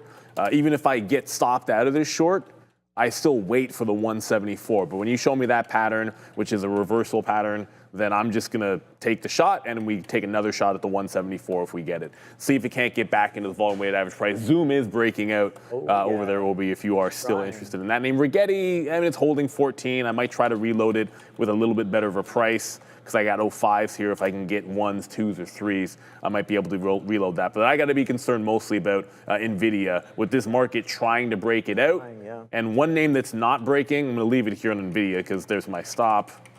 Above here is Palantir. So Palantir, I'm cancel this. I don't need an order up 157.5 when this thing is all the way down a couple of dollars lower. This is rejecting VWAP. Palantir looks incredibly weak. I wanted to be short, but I wanted to be short in front of 158. I'm not getting that. I might get a shot at VWAP here. Palantir looking incredibly weak relative to the market. Got to find a short on the next available pop there. Yeah, so basically I just took a quick scalp into VWAP. It seems like it's following through now, so I didn't really have anything to hold through, but it did print 203s, so a little bit early on the outs on that one. We started getting a little bit of a hold there on a shorter frame in and around VWAP. This is what I'm looking at, 3 minute. We can go down to the 1 minute as well. So this little push up into VWAP, I like that, but we're getting that continuation here on Google, and it makes sense. Look at the Nasdaq. The Nasdaq is now following suit. You can see the ES pushing aggressively as well. So I'm going to suspect that a lot of these names that we were looking for a potential push, they're starting to catch a bit of a bid as well. So yeah, SPY coming into prior day's highs here, almost there at the prior day's open. NVIDIA with a strong push, 174s now. So yeah, a bit of a continuation happening. I like that push. Amazon almost red to green on the 15-minute candle. About 3.5 minutes left to finish printing that candle there on Amazon there. Palantir, yeah, I like that as well. What are you guys trading? Palantir, people talking about NVIDIA, Palantir, big short on Palantir. Yeah, nice, good job. I like that strong flush off of the open, but guess what? A bit of a wicky recovery as the Nasdaq goes red to green. Red to green here. You can see that strong wick low at 151.78 and then wipes up 174s. And oh boy, Neil, yesterday was pretty aggressive. Like I said before, I was trading the range, so I was watching both of these ends of the price, Neil, yesterday, and over here it was pretty interesting. It looked like it was finally about to break through 155, right? Comes into 155, knock on the door, knock on the door, knock on the door. I'm like, there's a buyer on 155. The market's exploding, 154 halves. The market's exploding in here. Only have one long. We'll get to that in a quick little second. But Palantir, oh, check that, not Palantir. NVIDIA, 174. It checked up for a minute. I actually had a stop at 174 quarters here. But the second I was in the 90s, you could just see the book. Second I saw the book tick up to the 10s on one shot after I got in, I just punched out. This is front end of the move as far as I'm concerned. And if we're going to get a curl, we're going to have to be a little bit more patient with it. When I say front end, I just mean you're getting it on the way up.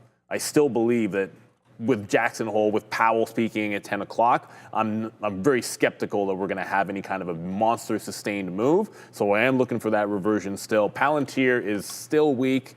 And yesterday it was $158. Today, this morning, it's $155.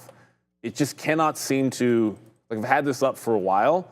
Well, I'm going to obviously head up the entire time. 155 has now held multiple times on these wicks, so I'll see if I can't sniper an entry. This one actually looks relatively weak, and when this is super strong, when the market's super strong, you want to find something if you're reverting a little bit weaker. Tesla's a couple of dollars away from the level that I like. Unfortunately, I don't know if we'll get there.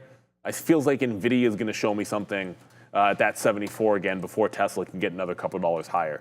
But that, NVIDIA, Palantir, that's what I'm watching. In a couple of minutes, I'm going to get that board up so we can see what names you guys like. I know Hertz has been one I've seen a lot on that board.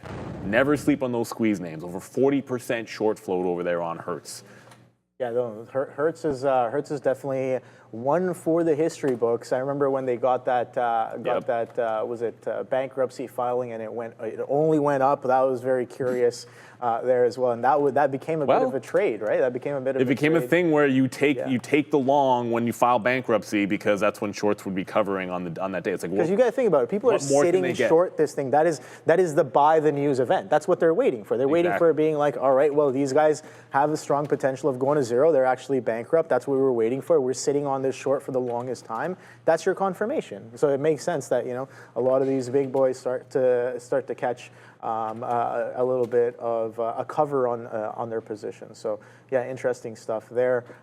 Just dabbling with much less size here on that pullback that we got there, but it doesn't look like the market's really pulling back. But the thing is, Google is not really showing that kind of strength. The same kind of strength that the market, the ES and the Nasdaq is showing, Google does not have that on its books right now. So I'm thinking a little bit muted. So if the market starts to pull back after its aggressive push right now, which it is trying to do, what does that mean for Google? I have no idea. I'm just looking for a little bit of confluence. People talking about NIO at $6 apparently, NIO. So let's take a quick look at this NIO, and yeah, beautiful continuation happening here on NIO as we continue to push a little bit to the upside. XPEV, let's take a quick look at that one. Not really as strong. We know we were watching PDD as well. PDD not as strong either. So Baba, let's take one last look at some of these names. Baba. NIO's just been the better stock. NIO was absolutely solid. I might not believe in the company, but NIO has been a pretty good stock to trade the last couple of days. Unfortunately, we're not looking at NIO right now. We're looking at Palantir. Might have just got top wicked, but there's no revenge trade in this. Either 55, if I'm not waiting for 158. Remember yesterday was a chop fest. It didn't pick a direction. So if 55 is not going to work under, then you got to wait for the top. And the top is a ways away here, a ways away on Palantir. Let's be real. This stock it did a $3 range for the entirety of the open, and then it just went back and forth. So if we see that in the first 15 minutes, it would not surprise me. Whoa, there's the bottoming is. Tail candle. I see you from afar. I don't know. You saw the same thing I saw there in like a split second. Thank you very the much. bid just dropped out on pretty much everything. Tesla lost to 325 very quickly there. NVIDIA did not lose NVIDIA 174 though. Strong. NVIDIA is actually holding up here at that 174, so it's catching a little bit of a bid. Rigetti's still holding 14, even on that little bit of a dip. But obviously, you can see I got back into Palantir underneath that 155 level. That's going to be the one for me. AMD, look, here's the thing. NVIDIA might be strong. Yep. AMD just as strong and trending higher, but the market is starting to show signs of topping out here, almost across the board. Everything I looked at, with the exception of NVIDIA, had a bit of a checkup right there. Let's go to the desk and see what Adara has for us. I don't have any news on this, but great look here for ACMR. This one is sort of on the edge of being a small cap, $1.9 billion market cap. So a little bit larger than your typical small cap, and maybe running into some resistance at $31. But ACMR here, again, $1.9 billion market cap, roughly 6% short float. Back to you. Only 6% short float, but remember, it's not always about the short float. The size of the float matters as well, everybody. Just very quickly, I want to get this up. Everybody, you know the drill by now, right? If you're not in the chat, get in the chat, and to get in the chat, hit the subscribe. Do it now, but I got to refresh this. We're going to get a fresh start. I want you to type $ and the ticker that you're interested in. Make sure you put the $, please. If you want that ticker in there, no $, no justice, no juice whatsoever. Fubo, see Hertz in there, Wolf, IBIT. Yeah, I mean, whatever. I was a little bit surprised to see Fubo. That's fine, whatever you guys are interested in. We'll check back in on that in just a hot little minute, everybody. But wow, in AMD holding up, the chips holding up. But when you saw that spike to the downside in Palantir, I just jumped right back in underneath 55 in VWAP, and it was able to hold. So we got the $0.50. I'll look for the reloads out in front of that wick high. Want to stay in the south side of this trade. All right, guys, so exciting news for Canadian sophisticated traders. Beta Pro Global X Canada has just launched 6 new triple leveraged ETFs offering 3 times bull and 3 times bear exposure to the S&P and the TSX 60, semiconductors, and U.S. Treasuries. Even better, they're offering a special fee rebate, dropping management fees to just 65 basis points until December 31st, 2025. That's until the end of the year, guys. These ETFs also employ currency hedging to seek to neutralize U.S. dollar exposure, providing performance that may more accurately reflect the underlying U.S. equity indices. If you're a tactical, sophisticated trader looking to amplify your performance, check out betapro.ca/3x daily to learn more on that. So yeah, check out some of those guys at Beta Pro here if you are an avid Canadian trader. Google, a little bit of a shake and bake happening there into some of those levels. So yeah, I was looking for a continuation through that day low. That didn't really come in. We're kind of consolidating, holding underneath the VWAP right now. And I'm kind of just like, all right, the market's picking right back up. It was funny enough, I was telling Neil, I'm like, Google seems a little muted. The market's catching a bid. We see, Mag and Friends kind of all running right there, 175, Mag 7s, you know what I mean? That's the Magnificent in Friends, you know what I mean? The Magnificent 7 is interesting. Yeah, the Magnificent 7. So not really seeing the same kind of sentiment. And I was like, okay, well, what happens if the market takes a little bit of a pullback? We were trading 203s, trust me. And market goes a little bit red on the Nasdaq, and then boom, you saw that swipe down 80 pennies almost into the bid, and that was pretty aggressive. I'm like, all right, a little too far, too fast, getting most of those covers back in. But as it consolidates underneath VWAP and it settles down, I'm kind of trying to see if sellers are really kind of in charge. They've kind of shown themselves on that push. And as soon as the market pulled back, current day low is 202.14s, only about 20 pennies away from that right now, Neil, trading at 202.30s. But Zoom Communications is distinctly different. We did pull back a little bit, but holding that strength, looking somewhat similar to that of NVIDIA. And here is the Google chart on the 1 minute. Look at that beautiful breakdown. Here it is, 202s. Oh boy, can we sustainably hold below 202s? That's the question now. I'm not going to punch in through that day low break, not just yet. I want to see some more significance of sellers being in charge on the day here. So let's see if we see more of that. Maybe a little bit of support turned into resistance will give us some strong confluence as well. So let's see if we can trade a little bit lower. I have no idea. 202.14s was that low. If we false break, that's perfectly fine. The market is still bidding up pretty aggressively, and Google is one of the only ones that's selling off as aggressively as it is. Tesla, NVIDIA, distinctly different. SOFI, AMD Apple, as well. Google, Amazon are the ones that are selling off a little bit as of right now. Here's 202. Yeah, the market's still looking incredibly strong. SOFI did end up breaking yesterday's highs, but it's not really doing much. I got like one fill, and it's already coming back in here. Rigetti gave me a couple of fills at VWAP again on a reload at 14.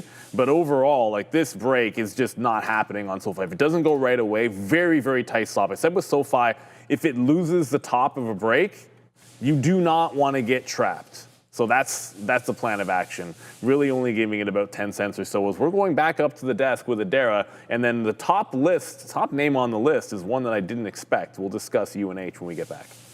Yeah, I just want to let you guys know here, we have this feed from the Kansas City Fed, this stream for Fed Chair Powell's remarks. It is not yet live, but it is open. So in about 7 minutes, they said it'll go live. That's basically right at 10 a.m. Once he starts speaking, and more importantly, once we get his prepared remarks, I will let you guys know. We'll comb through those the second they get published, because they do usually get published a little bit before Fed Chair Powell begins speaking. We're right as he starts speaking there at 10 a.m. Back to you.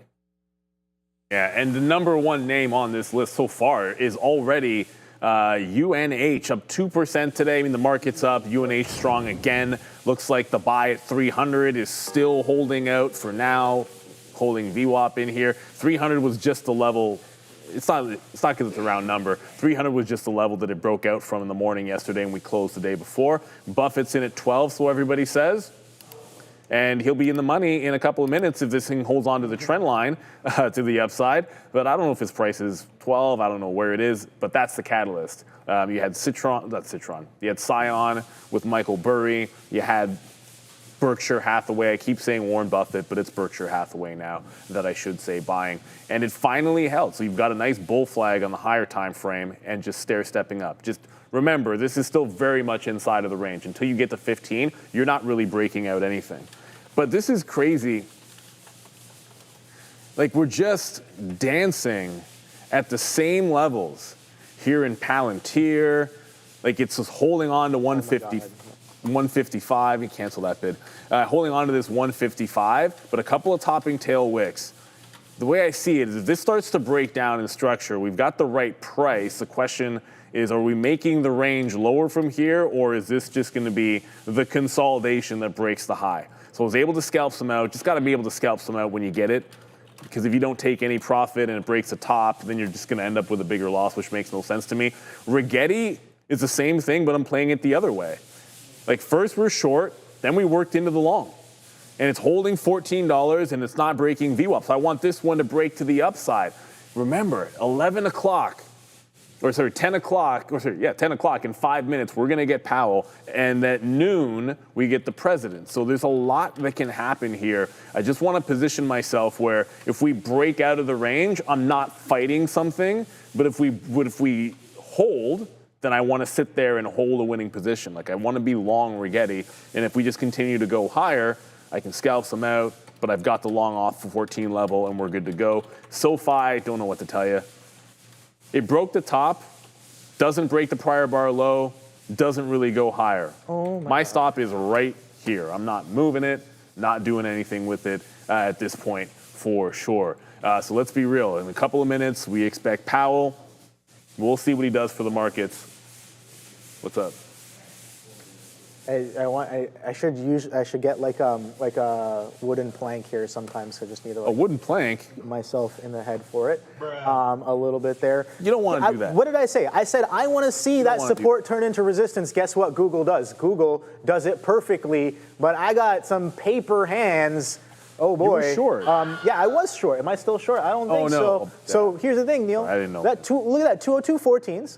I added into this on here, and then I'm like, okay, well, I don't know. It's, a few more minutes until Powell comes in. I don't really want to be involved. It comes in, and it holds it as resistance for another leg down to 201.60. So that was another 60, 70 pennies on a name like Google, where it's already showing us sellers are in charge, stepping down into VWAP. Sellers are in charge, stepping below opening range low. Sellers are in charge.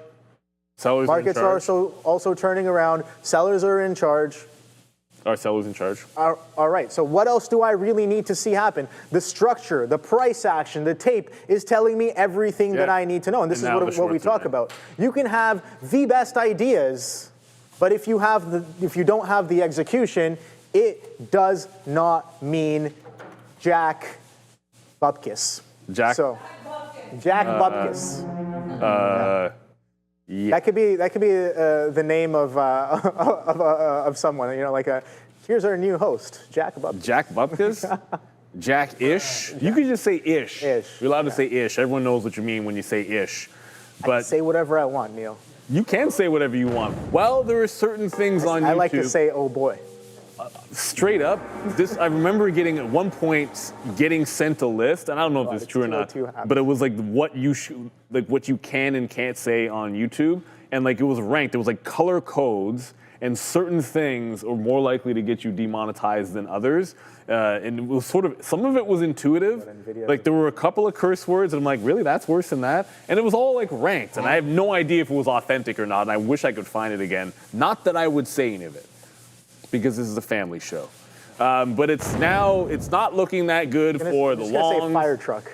Yeah, you can say fire truck. I can show you over here, Rigetti. This is why you got to scalp out at VWAP, but we took the hit on Rigetti. That one's closer to flat because we were able to take more profit. SOFI, if it doesn't go right away, you just get out. Broke the prior bar, so I'm out. If it loses VWAP, maybe I reverse short. Palantir, obviously Palantir getting back in made sense. We got the buck out of that move, and now I just want to hold on to it. The whole plan was, okay, you want to be sitting there trying to play range, and if we make a direction after 10 o'clock, you want to hold on for dear life if you happen to have it right in there. Someone says you want to say dollar club. I mean, that's a shot. It's a shot thing. I don't really look at it that way.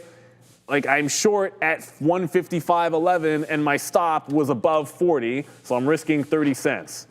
Where am I getting first out? Not until it travels at least 30, probably 35 to 40 pennies. And then I'm holding through the breakdown of the range. Next out was it happens to be the dollar just because that's where the bid was before. It has nothing to do with that. It's just because that's where the bid was before at 154.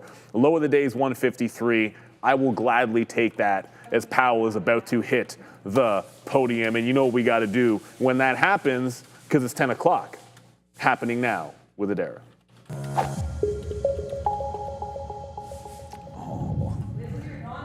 Or your one-stop shop, guys, sorry, for this Powell coverage at the Jackson Hole Symposium. I have 2 streams open, waiting for either of them to start to give you guys all of this Jackson Hole news. And as I said, once I get that written speech, which usually comes out a little bit before or right at 10 when we have Powell's remarks, I'll read through that immediately as well and provide you guys with the details. Here's the Nasdaq. We had a great push here off the open, making that top here at 566.50, then pushing back lower. It looks like these remarks might be out, so I'm going to comb through those right away. But just quickly, a couple different earnings names on watch. Zoom on watch. ZM are trying to do an earnings breakout here after their report. Workday report was more or less fine, pretty in line, but some of their guidance was just in line with estimates, not what analysts were looking for. I'm going to pour through those speech right now. I'll send you back to the guys.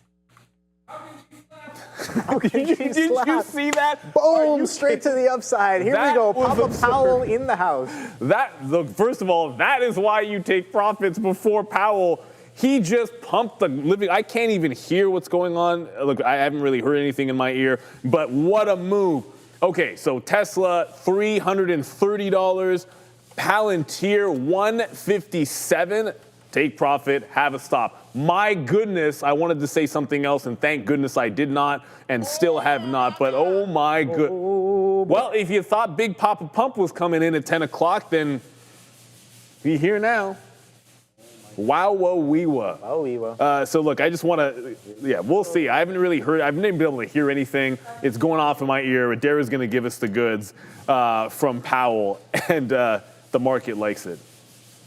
None of my Powell streams are starting yet, guys, but I have been looking through this speech. I'm going to continue taking the time to read through this, but for now, I'll just let you guys know what social media has been reposting, the highlights, I guess, that they're seeing. Powell did say that there are apparently increasing risks for employment opportunities. We know employment's been one thing that people are really watching with regards to an argument potentially for a cut. He also said that there's a shifting balance of risks might warrant adjusting the policy. We know that there is lots of want here for policy adjustments. That could be part of this move to the upside. He also said that the situation suggests downside risks to employment are rising. So this employment thing could be pretty big here. Also, again, the idea that these balance of risk shifting could lead to a policy adjustment. That's what we wanted to hear. I'm going to keep reading through this. I'm just reading you guys the highlights that X is pumping out here. But yeah, I'm not seeing any streams here that have started to load. And as I said, I do have multiple up. Back to you. Yeah, I think some people were joking around being like, oh, halt up? I don't know. And I was like, wait, isn't the halt up like 5% on what futures? Halt up? Yeah. I'm like, no, there's nothing that's pushed about up 5% in terms of a futures run. There goes Google through high a day. So maybe that long I was looking for initially is definitely finally on the table now with that with some of those highs. You got to be kidding. Oh boy, what is an aggressive bid there. And yeah, maybe a little bit of a bait, making the short look so clean and so good. I knew I had to get out before 10, but I got out a little. Clean, you mean? Yeah, so fresh, so clean. but sometimes the reversion can be pretty mean. And if you were sitting short on this, if you continue to sit short on this, that was a blast back into VWAP, and then chop, chop, chop, a little bit of a push towards some of those highs as of right now as well. So getting that aggressive bid, oh boy, the futures are continuing to push up higher, 23,500 on the DAC and almost at 6,500 on the ES. And oh boy, Sharif, those eggs smell absolutely amazing. We have the stream up right now, so you guys can follow along. All right, so the stream is going on. I'm going to put him in my ear as well, just to kind of be the first to know what he's saying. But yeah, let's see what's going on with the speech. What's up, Adara? So yeah, Powell is speaking right now. I'm going to continue putting out any of the highlights that I'm seeing on X, but it's worth noting nothing that he's saying right now is new. He is reading off the speech that was published here by the Federal Reserve at 10 a.m. So once we get to the end of these remarks, once I see that he's coming to the conclusion, I'll let you guys know when he's about to step off the podium. So as we get to the concluding paragraphs, I will be notifying you guys that Powell has maybe a couple seconds left. Back to you. Wow, whoa, wee, what. Look at SOFI, obviously, when it retook the break, you had zero chance to get in. The algos on that move, undefeated. Undefeated. Like your chance to get into this on the breakout was pretty much non-existent from what I can see here. That was nuts. And you can look at across the board. Look at IBIT here. Bitcoin just got to 112.5, but look at the candles that you're seeing on some of these moves. That being said, don't want to get too far out in front of ourselves here. Palantir at that 158, it just wicked that 158. So that was, look, 158 was a big level yesterday. Just to try to slow down a little bit here, 158 was at top. Let's be real. But if you're going to finally talk and concern yourself with the jobs market over inflation, you know that means he signaled the cut, and the market likes some certainty. And I think he gave a little bit of that. Yeah, that smells good. Yeah, that smells amazing. Oh my. But yeah, no, he's kind of talking about some things, and the market maybe catching a little bit of a break here. But again, I got to stay tight. I got to stay wary. I got to stay a little bit nimble. I missed that bit of a tape turn that happened here, just in and around those day highs here on Google. But we're holding on top of VWAP, so I'm going to try to keep it as tight as possible here.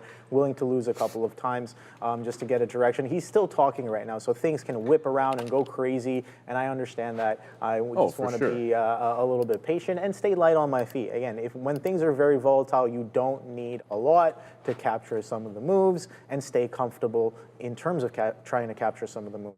So keeping that in mind here. Oh boy, the TQs are hella strong. 177s on the Nasdaq, and Tesla was already aggressively strong. That's pushing all the way up into 334s from an opening price of just in and around 321s here on Tesla.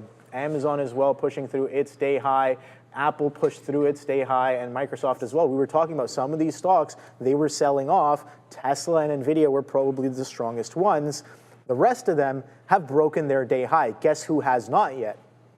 Alphabet. Interesting enough, eh? So yeah, interesting look, distinctly different there. I know there's one of the Meg friends that we're not really looking at right now. I was looking at Apple. IWM as well. Meta as one as well. So we know that Meta a little bit attached to the news that Google has. And look at that. Yeah, Meta also broke out of its day high. 350 clip on that one. Is that a 350 failure Meta. to follow through on Meta? Oh boy, we might see this one at 1,000 soon enough, Neil. I think a lot of these stocks. Did you say 1,000? 1,000, yeah. I'll take it. A lot of these stocks that give us that structure and that push. I've seen it happen on Tesla. I've seen it happen on NVIDIA. I've seen it happen on. Did Meta have a split yet? Did you know that Meta is one of the? It was Meta and Palantir were the top two shorted S&P 500 names this year in terms of notional value. Notional value, which is absolutely nuts. So it requires a lot of patience. It is what it is. Like if you have breakout trades set, I hope people got filled. No questions asked, but just like wait for, if you're going to try something, wait for your level. 158 was the level, and VWAP was the level. You know how I roll. Wow, look at it hold that 157. I'm just talking about Palantir here. That's a little strong. It's a little strong. Let's see if the sellers come back in here. If it holds above 57, I see another push. I'm probably just going to get out. Like Powell speaking right now, might want to let things settle down, but I waited for 158 to take a scalp trade in Palantir here instead of trying to leverage in. I watched it fail at that price, but at this moment, the market just absolutely pumped with that discussion just very quickly. And like the first thing that you want to notice is the strength of the bid as we start to pull back. Like I looked at Tesla when it was pulling back. You just saw it here with Palantir. Like it looked like a textbook like reversion trade. And then the buyers just coming in en masse at the 157. So that's why we jump out for what ends up being a smaller scalp trade than anticipated. I thought we'd get like $1 to $1.50 on that move. And we're already right back at the highs. That's why you got to sometimes just read and jump out. And let's go to Adara. Yeah, just keep an eye here on yields as well. This is the 10-year yield. This dropping as we get this push up in the push up here in the market. I'm just checking the CME Fed Watch tool to see if we have an update. As of right now, I'm still seeing about 75% of participants expecting a cut, but we're going to have to see. I'm seeing here on X apparently that there is a bit of an uptick now in these odds of a rate cut. So I'll keep an eye on this. I'll let you guys know if I see anything else. Also, as I said, I'll be watching. I have been watching this speech. So as we get to the last couple paragraphs, I'll let you know to prepare for Powell to step off the podium, which we know sometimes can lead to a bit of a move in the market. As far as I'm seeing now, apparently people are pricing a roughly 90% probability in a Fed rate cut in September compared to 75% prior to the remarks. But as I see more, I'll let you know. Back to you. Thanks as always, Adara. And this market, well, SOFI, that'll be the one. That's the one that I'll be the most regretful on.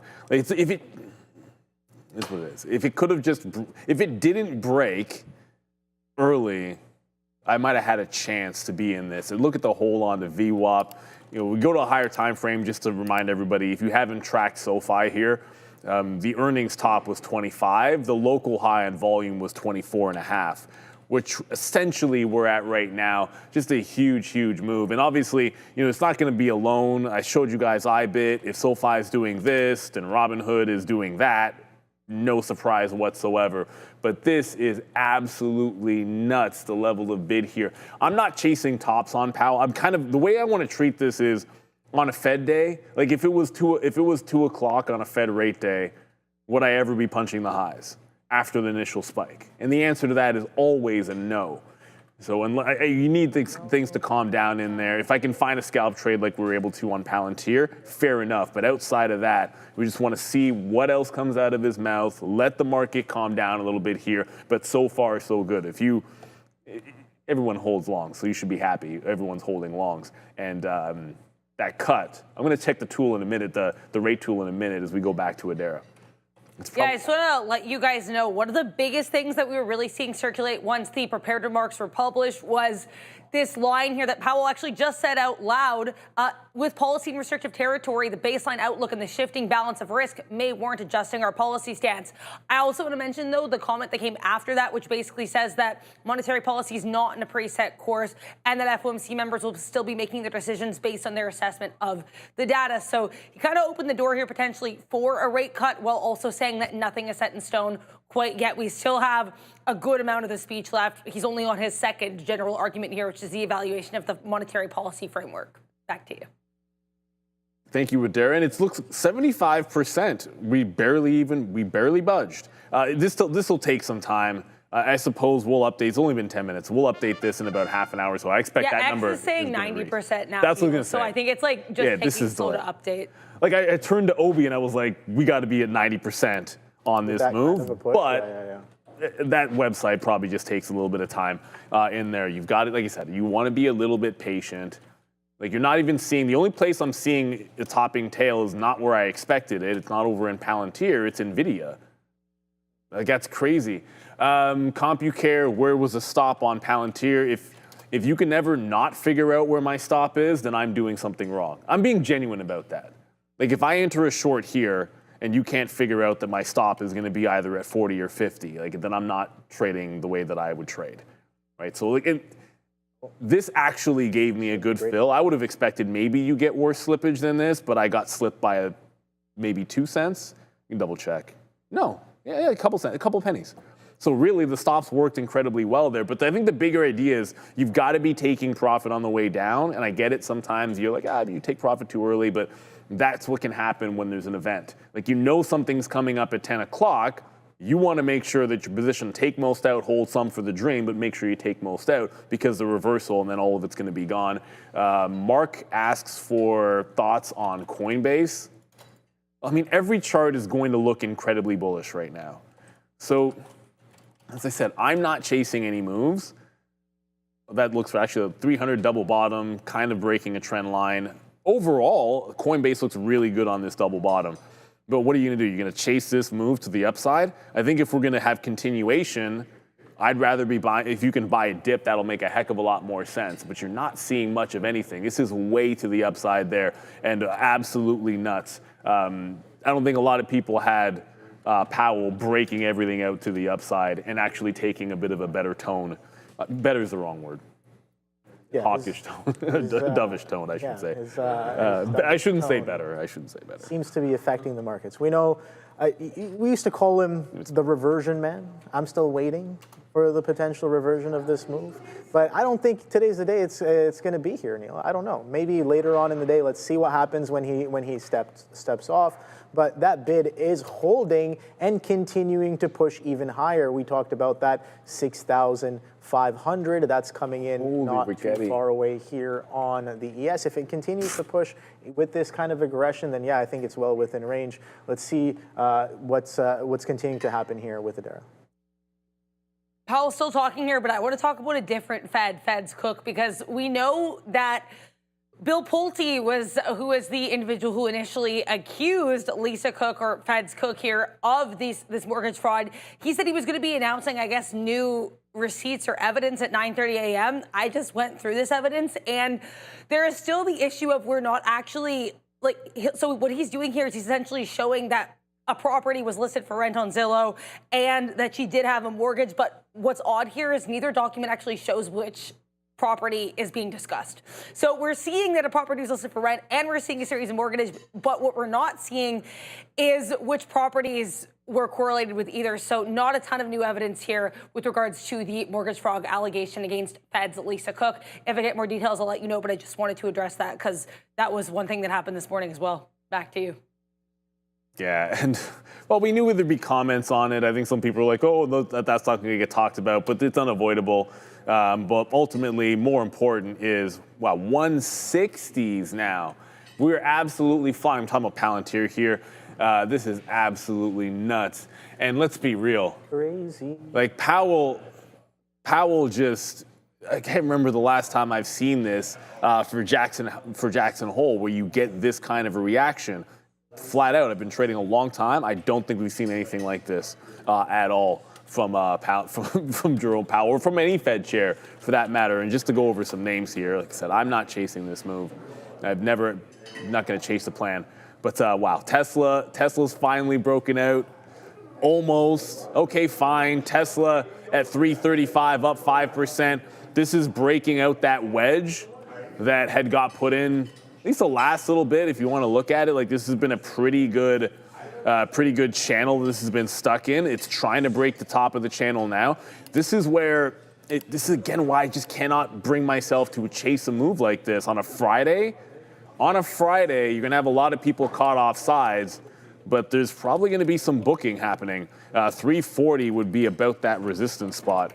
That would make a little bit of sense. But my eyeballs right now happen to be on Palantir, very closely at the 160 level, which is absolutely nuts. And Trader Forever, this is a good point. He's like, Netflix isn't doing anything. You got to file these ones away. If you're not going up now, then you know what that means. But it's going to be the riskier type of names. The ones that have been crazier high flying, those are probably catching a much better bid than things like a Netflix, let's just say, for lack of a better term. That's the idea. Like SoFi is going nuts because SoFi is a frothier type of name. And these were the names that were under pressure, thinking Powell would go the other way. And yeah, I'm just going to throw the fail because I didn't get back into SoFi on that breakout. A little too fast. No fill that time when that one broke out the high, unfortunately. Let's go back to Adara. Yeah, I'm just putting this headline as well so you guys can see it, but I'm not seeing where Trump is speaking, and I'm not seeing this posted in Truth Social, but I'm just seeing these comments circulate on X. Apparently, Donald Trump is saying that he will be firing Fed's cook if she does not resign. I'm now seeing a link that this, okay, guys, we are speaking right now. I'll be watching this. In addition to Fed Chair Powell, and like I said, as we get to the last couple paragraphs of Powell's prepared remarks, which I think we're getting near, I will let you guys know to prepare yourselves. Back to you. I think I just missed a turn.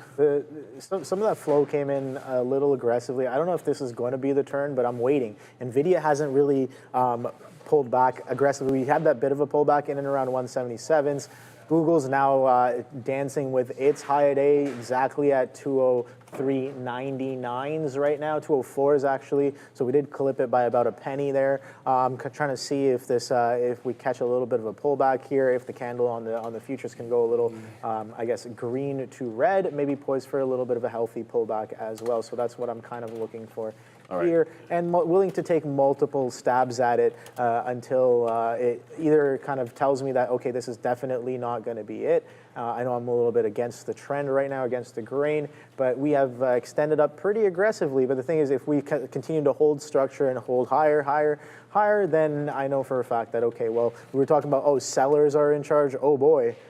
Definitely not anymore after that aggressive push into some of those levels. But let's see if sellers step right back in, right? We haven't really pushed that far on a lot of names, only into levels where we've seen sellers over the past few days. So the question becomes, is this the bid that we just kind of wait for it to dissipate and then get with the bigger picture trend that's been happening, or has sentiment actually shifted? I don't know until that number actually comes out, until we actually have a confirmation of a rate cut, or we got time for that. We definitely have a lot of time for that. So a lot of speculative price action happening maybe as of right now. But you might have heard me say I think I just missed it. Yep. Well, I know I missed it on Palantir. At the first stock I could jump to on that curl when I saw it happened to be AMD. So I saw the topping tail in AMD and took the 67 short. But that's not doing what Palantir is doing. At Palantir at the 160, that was the one. But the problem is, the second it starts losing the bid, Palantir moves real fast. You're trying to execute manually there. That was really tricky to catch the turn on Palantir, but it was at 160. I'll see if I can get AMD down to the 166 level. I've already taken some out at the $0.50. Remember, the market is still trying to figure out what it wants to do here. So again, take your profits. Do not sit there thinking you've got the big home run on every single trade, because at any single moment, we could get an update from Adara that could take things in any direction. Adara?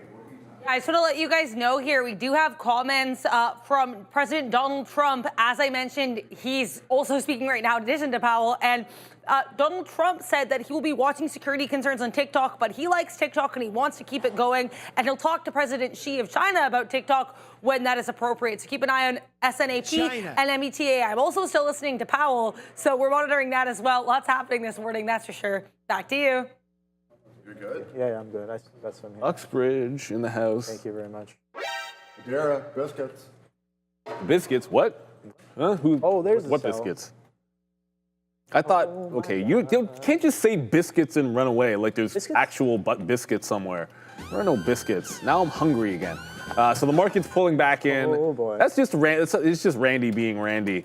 But you can't throw out something like biscuits at 10:20 in the morning when all this crazy action is happening and not expect a brother to, now I'm hungry and I want a biscuit. And I cannot believe I missed Palantir at 160. That is ridiculous.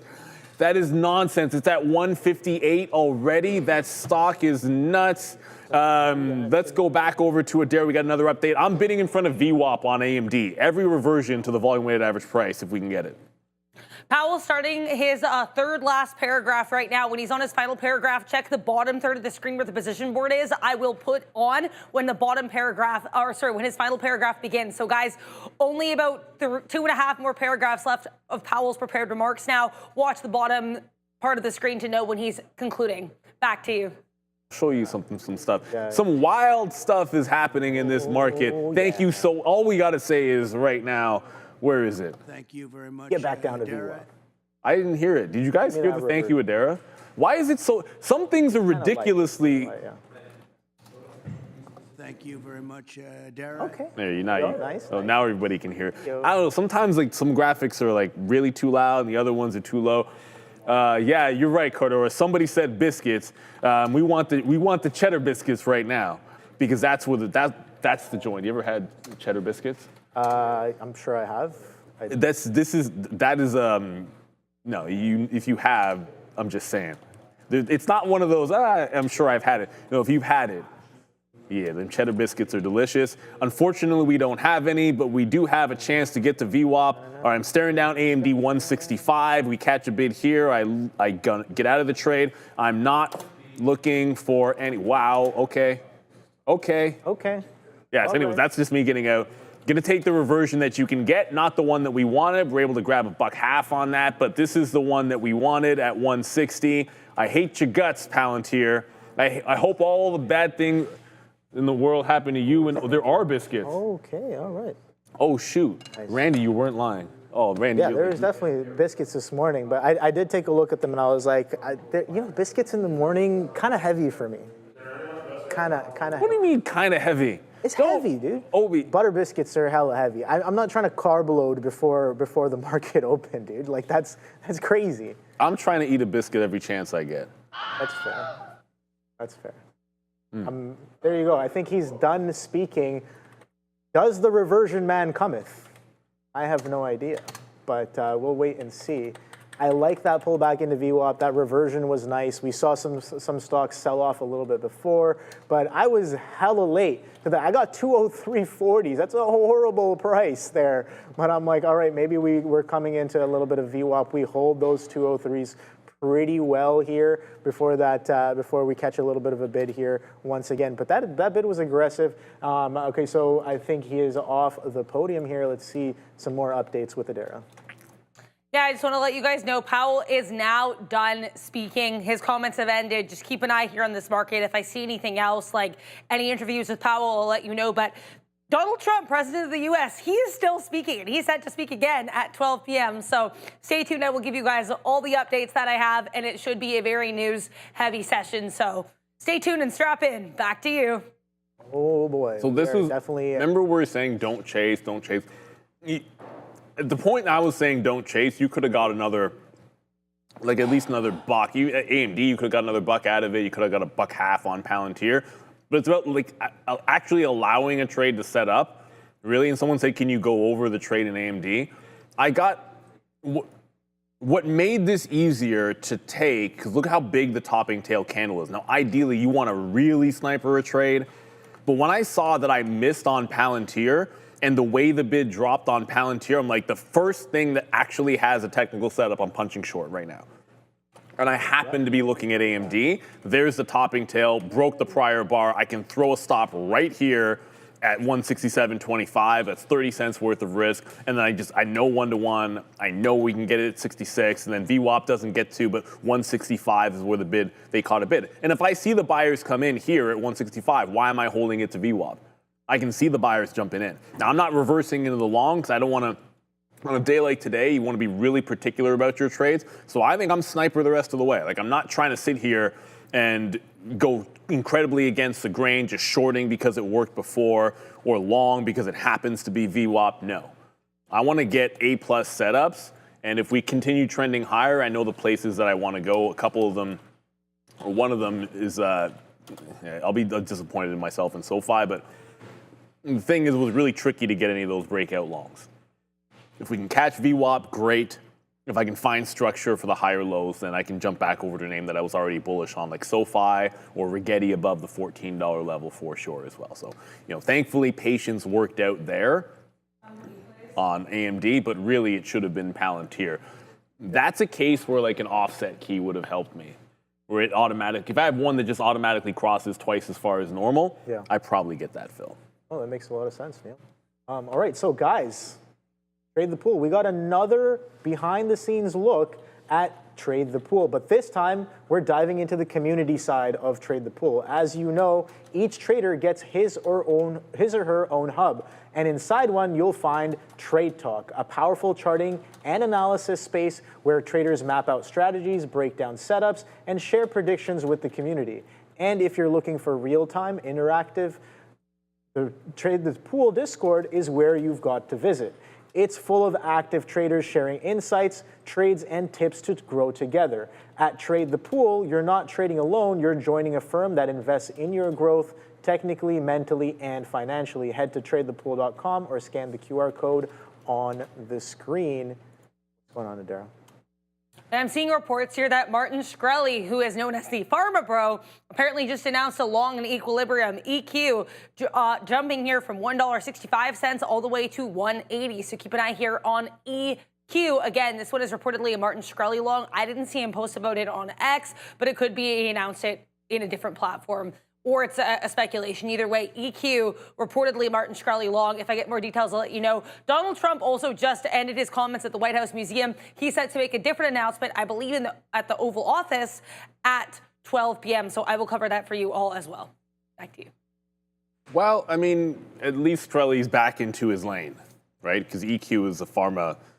That's one of the yada yada pharmas. I do not know, I don't know too much. I don't know the drug they're in, but he's had good calls in those before. But you'd want a little bit more. You'd want a little bit more than just that headline on a day like today, because this is a day where you are going to see a lot of volatility. Obviously, Jackson Hole, we just had Powell pump the market, and we're going to have the president in about 90 minutes or so, again in 90 minutes, because he's already spoken today. So it's IWM, it's small cappers, rate-sensitive names that are going to move the most here. So that's the thing. Just be very careful. And when I say Shkreli back in his lane, it's just more, if you've ever followed Martin Shkreli, he has shown whatever you want. He's shown an affinity to be able to analyze specifically pharma names. So that's why we were kind of joking around when he was talking about the quantum names. Yeah, with the quantum names, it's like, didn't he make that Saga call as well? Yeah, he made the Saga call. And then I was like, that's very like scientifically sound. It makes a lot of sense. In his pocket, exactly. In his pocket, he's made some calls. And I wish when I read a report on one of these gapping pharma names, I wish I could sit there and analyze it in that way. But heck, I don't have that kind of a background, so we just look at the technicals. And if you do, then you can have a good idea on those, which is fair. I'm not going to touch EQ, by the way. Like, it's just, that's not my cup of tea, so I'm not going to be in that name whatsoever. Going to go back over to some names here. Palantir, oh my goodness. Like AMD was fine. Palantir that was the one.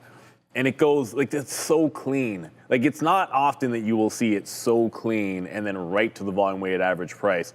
The market's trying to catch a bid and break the highs. So watch out for anything on this. That's why Palantir up still.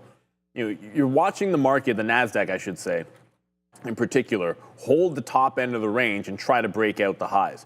So when I see something like this, Palantir way off the highs, holding underneath the prior resistance at 158, I'm starting to think Palantir is looking a little relatively weak, unfortunately. So that's the one thing I got on eyeballs on, and the other one is still SOFI. I'm not really going too far away from the well. SOFI showing some relative strength in here for sure. And the number one name on the list now, and when I say the list, I mean what you guys are typing in. UNH was one. It's now Opendoor.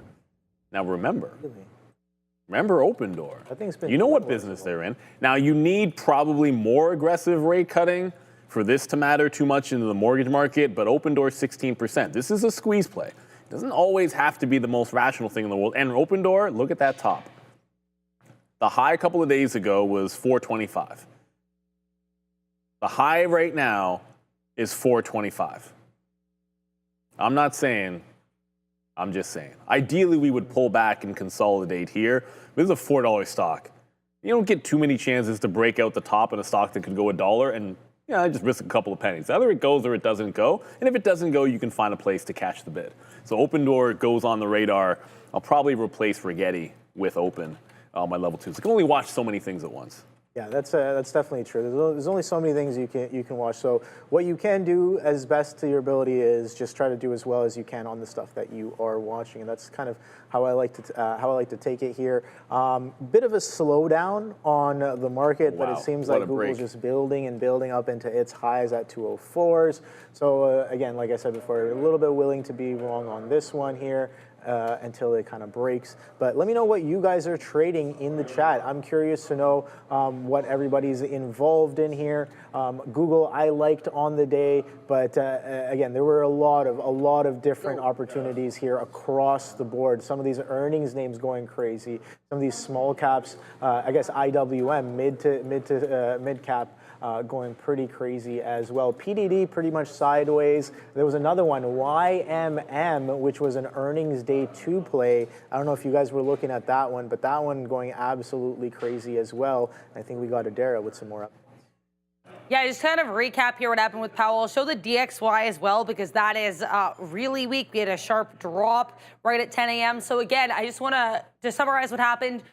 There are a lot of market participants who are now expecting a higher probability of at least a 25 basis point cut, specifically 25 basis point cut at the next meeting, because Powell did say that due to the shifting of risks, it could warrant some policy adjustment. He also, though, it is worth noting, emphasized that this potential policy adjustment is going to be subject, of course, to the data, that the Fed is going to be assessing this data when they make the decision. But either way, he did keep the door open here for a potential rate cut at that September meeting. At least that's how this was interpreted by these participants. Of course, again, that the whole idea of adjusting policy is definitely a bit more of a dovish stance for Powell to be taking. As I mentioned earlier, we had a drop in the yields as well. I showed the 10-year yield, but the DXY here dropping too, as we get, again, Powell suggesting the possibility of a policy adjustment, namely a rate cut.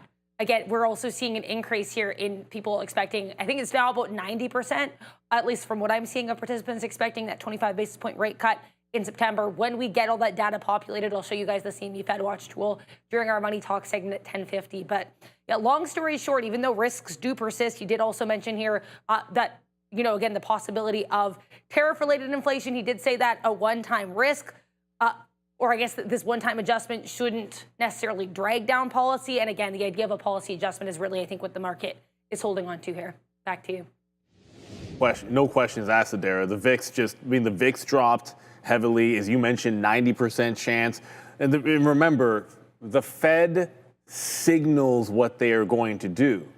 So this was the signal that confirmed what I guess the money markets had already said they were looking for, which was that we were expecting that cut. And the only thing I think maybe preventing us from being over like 2% up, or like you joked around, Obi, the IWM halting up. Obviously, the IWM is not going to halt to the upside, but having something like that would be that there's no, like there was nothing that's committing it to more than one hike or anything like that. So all risk assets are pumping in a situation like this. We had a recent pullback in risk assets, small jump in the VIX, slight pullback in crypto, and you're just retracing a little bit of those gains. And this is sort of exactly what you want. I see in the chat there, Fed pivot. You could term this, yeah, that's fair. It's fair to say Fed pivot today, because as far as I'm concerned, when you hear the focus now going from, well, maybe not going from inflation, but at least finally acknowledging that the job market is a bigger concern, that's exactly what I think should take this to almost 100%. And we're at 91. We were at 100% a week ago. It actually ticked to 99.8%, the Fed rate tool, for to be able to get that cut. That's what I think we're going to head to based on these comments. Powell has signaled it pretty clearly here. He's opening the door. It's even more than just that. And I think the only thing that would give me a little bit of concern is not anything that Powell said. It's the fact that President Trump is still, even though he's going to get what he wants here, still talking about Lisa Cook and getting her out. And obviously that would mean potentially being able to put someone more to his liking on the Fed. That's something that usually the bond market hasn't liked. Right now, it seems like we're all systems go anyway. So that's a good sign for us. That 91% is going higher as far as I'm concerned. Going back to the trade, Open Door did break out that 4.25, got to 440, as you can see. I scalped a bunch out. Now I'm choking on that biscuit, which is delicious, by the way. The biscuit's a little dry. It's good, but it's a little dry. If we break back underneath 425, I'm just going to get out of this one here. We're getting the exuberance. But sometimes you get that kind of a move. You find a place for it to set up after things calm down, and if we continue, we continue. But like these kind of areas end up being sort of rather important. Like where you pull back to initially and then re-break out from, that's a key price as far as I'm concerned. And Bill's Camp in the chat has asked me why Schwab is down but BAC is up. When it comes to individual reactions to something like this, you've got to be able to take a pause for a second, and some businesses are going to benefit a little bit more from a lower rate environment than others. And that's just par for the course. Like I know the market's absolutely blasting, but you don't want to get trapped in the moment that it's going to be good for absolutely everybody or good for everybody in the same way. Like I expect, my focus, I think, go to the small cappers. I think they had the biggest risk here and were probably leaning in to what was going to get said here the most. And that's pretty much the small cappers got what they wanted, right? So I imagine Lucid was probably doing pretty good. I haven't looked at that one just yet, but I bet you that's doing pretty good. All right, guys. No, Traders, listen up. First month free. That's right. We're waiving fees.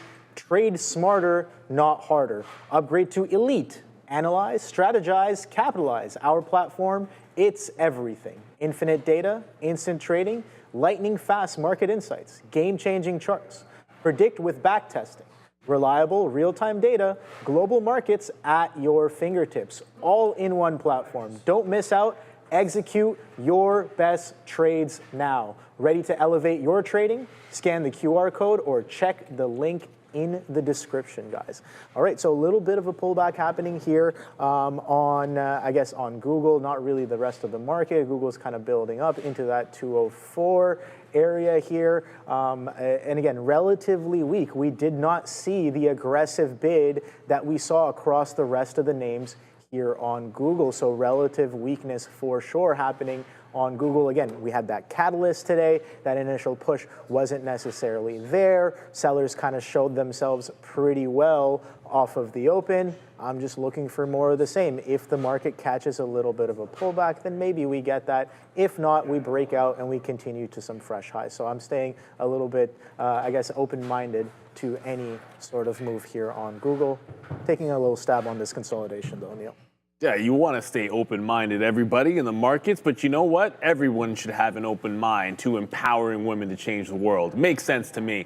And you can help make it happen. The Woman Boss trains and mentors women and girls across Africa to lead, innovate, and thrive. Since 2018, we've reached over 10,000 women and girls, and your donation today can launch the next great entrepreneur. Scan the QR code on the screen now and join us in building a brighter future. And let's go right over to Adara, see how these sectors are reacting individually to Powell taking the tone we all wanted to see. We're getting our cut.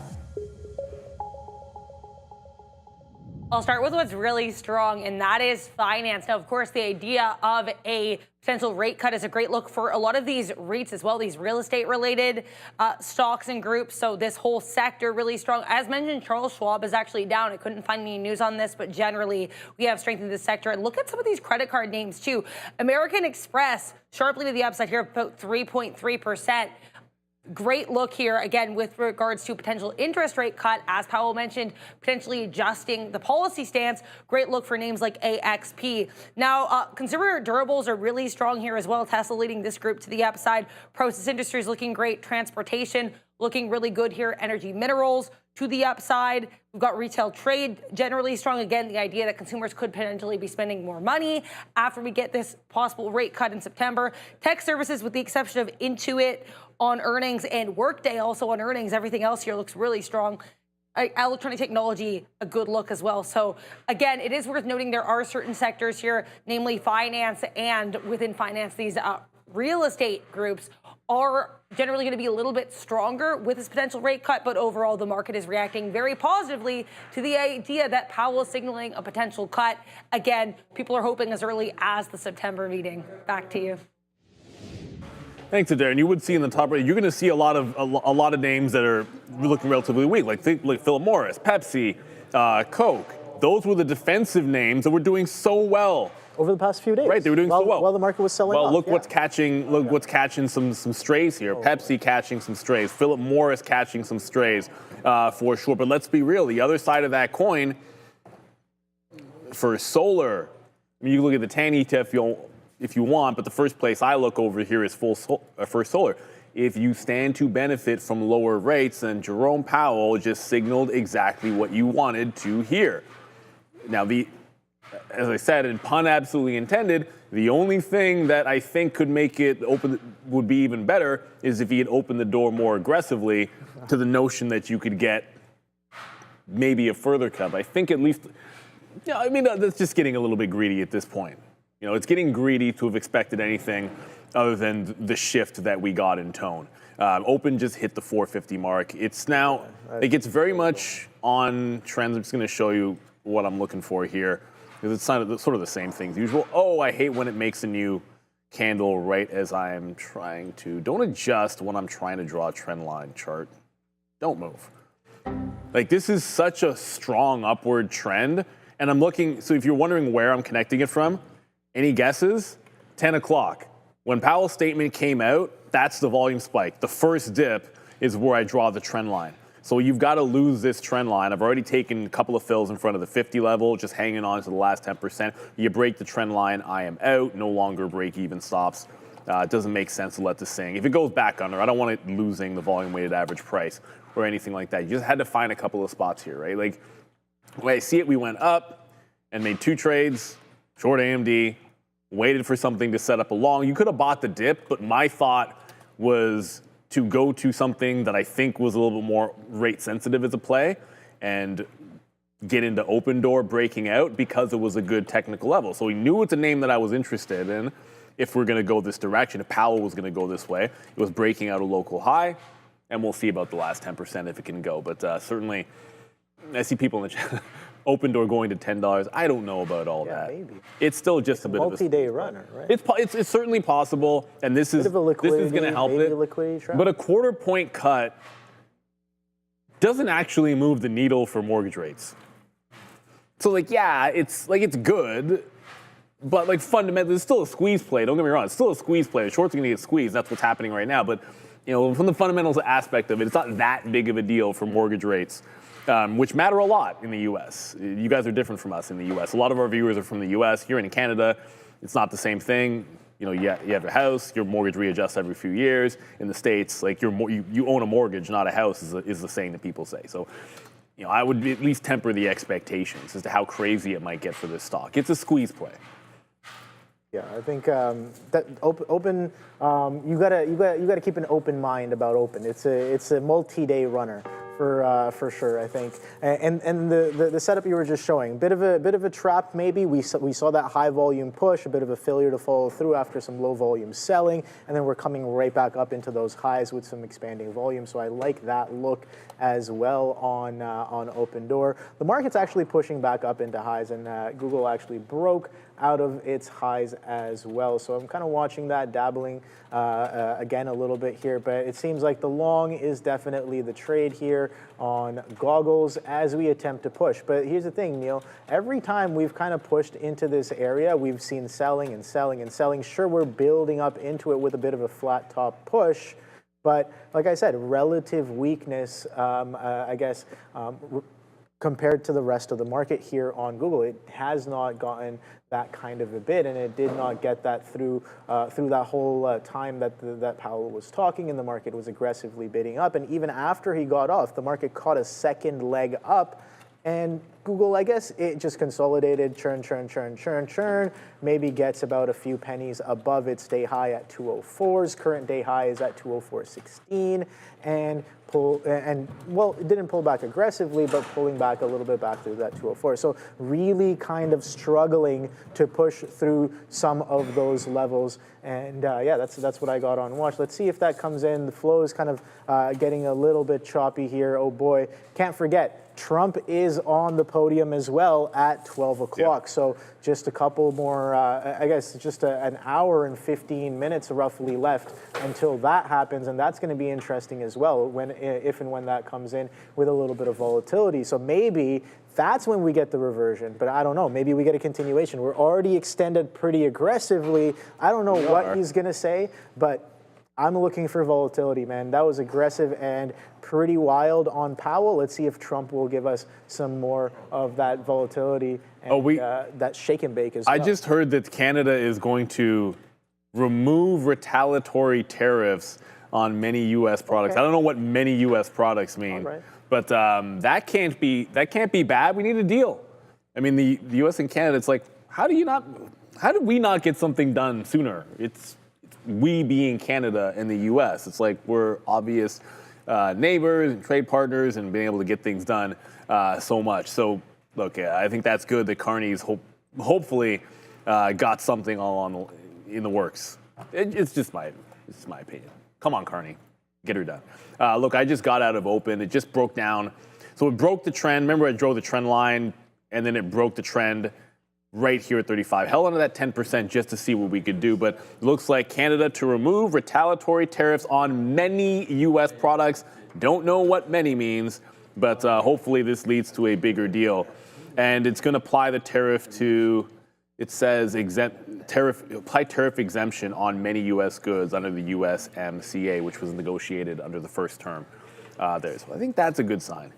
That's a good sign. We're getting a lot of positive news so far here today. Yeah, I like it. I think I like it. That's good positive news. The market's taking it really well. We're digesting it really well. We're seeing a lot of these Mag 7s hold up their gains on the day. The initial push off of the open was a little bit choppy. Maybe some discrepancy there. Some stocks up, some stocks down. Nothing really too crazy. And then you get a unified bid on across the board here. But guess what, Neil?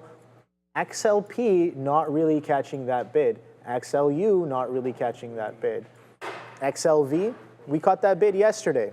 We're not really catching that bid again today. So let me show you guys a little bit of the sectors that I have going on here. So here we go. We got XLF, V, E, K, P, U, Y, and I. So you can see a lot of these looking relatively similar, except for 3 of them looking distinctly different. That's the XLP, V, and U. So yeah, the bid is pretty much everywhere, but not exactly 100% of stocks catching that same kind of move. And it makes sense. You see some give and take across the board, but majority of stocks catching a bit of a bid. And look at NEO as well, man. NEO, day 2 continuation. We talked about this one, Neil. NEO continuing pretty aggressively and in a very, very strong trend here as well. Right off of the open, has not broken anything, maybe holds a VWAP for a few minutes here into the open, but straight extension off of that. So I definitely got eyes on that as of right now to see if that'll potentially come in for a reversion with the market holding up this strong. I don't know if that's going to come in anytime soon, but if we get a little bit of a pullback and a breather on the market, then I want to look for confluence as well across the board. 204 is still chopping around here on Google. Got to be patient for this one to potentially come in. Apple staying pretty strong as well. We saw that Tesla bid pretty aggressive, and oh boy, we were almost at 337.70 is the day high, and we started off the week, I guess the week high is sitting at 340.55. So if we can get through that 340 with any sort of distinction, then maybe we can see that 350 we were talking about coming into next week as well. I have no idea, but this bid, man, absolutely aggressive. Let's see if we catch a continuation in the coming weeks with sentiment maybe potentially changing. Look at crypto go. Bitcoin 115, ETH up now 10. Now, I know percentages don't matter. It's a 24-hour market, but 10% is 10%, and ETH is absolutely going ham. What's crazy, I saw in the chat, someone's like, hey, short that 160 on Palantir. I was eyeballing it to see if it did the same move, but like you gotta see confirmation. Like you gotta have a reason to do it. That was a reason to do it at 160. You could see the topping tail, you could see the curl. Like the second that bar closed, it was like, oh my goodness, you're shorting 160. but that's not happening here. Palantir, like the rest of the market, is going absolutely ham. I'm going to see if I can get back into open door. I like these small cappers to a sense. This is holding that high. It doesn't even pull back into VWAP, not even close. Let's go up to a Daryl. See how the US dollar is doing after the door just got open to the cuts that everybody wanted. Powell certainly didn't tell anyone to close the door today, that's for sure. He actually opened the door to a possibility of a rate cut and also basically touched on the Fed's 5-year review of its policy framework, actually resulting in some changes from the last time this was reviewed, of course, 5 years ago in 2020. Let's take a look here at the US dollar, which is at days lows. This one dropping here. That's the 3-minute chart. Look at the daily chart, and we are taking out 1, 2, 3, 4, 5 days of action here on the US dollar with one candle to the downside. Still struggling here after a very strong end of 2024. This has not really been able to catch a move to the upside in 2025. And let's also talk here about the increase in these odds of a 25 basis point cut in September, now up to 91.2% from roughly 75% prior to the speech. Fed Chair Powell suggested that the Fed could basically be adjusting its policy stance given the balancing of risk, referring specifically to labor market risks and the slowdown here in GDP growth. So with all that in mind, it seems more likely than ever that we might be getting that 25 basis point cut in September from the Fed. Back to you. No question about it. The other thing is the change of tone when it came to the labor market, the unusual labor market. That's why you got two ends of the mandate. And as far as I'm concerned, oh, wait a minute, might be turning a little bit here. I'm just looking at AMD. This is where it were before. See if we're catching enough of a turn to warrant something. I'm checking NVDA. NVIDIA looks at about the same thing. This is so distinctly different from when we were going nuts after 10 o'clock, right? Like the pullback here was so obvious is the only word I can use, but then maybe that's not fair. But if you were looking at the tape, then I would venture to say it was obvious, and it's not as obvious as it is right now. But let's be some of these like fintech names, like my goodness, SOFI's at 25. What's Robinhood doing? Look at Robinhood. Look at Robinhood up 5%. Like I've only been watching SOFI, and candidly, that's because I own shares of SOFI and I was trading it this morning alongside. But $25 up 7.5%. 7.5%, 52-week highs now. Nope. In a minute. 2 seconds. It'll get there. But what an absolutely insane move that we're having. All credit to Jerome Powell. Big Papa Pump. Oh, yeah. Got what we wanted. Everybody got the biscuit that they wanted. And not everybody. Apparently not everybody wanted a biscuit. I did not want the biscuit. You really do actually not want it? No, actually, you can have it. For real? Yeah, you can have it. Word? Yeah. I was like, that's I thought like you were saving it for something. I said it's a little dry for me. I'm a little. Thanks, Obi. Yeah, I know. I'm good for now.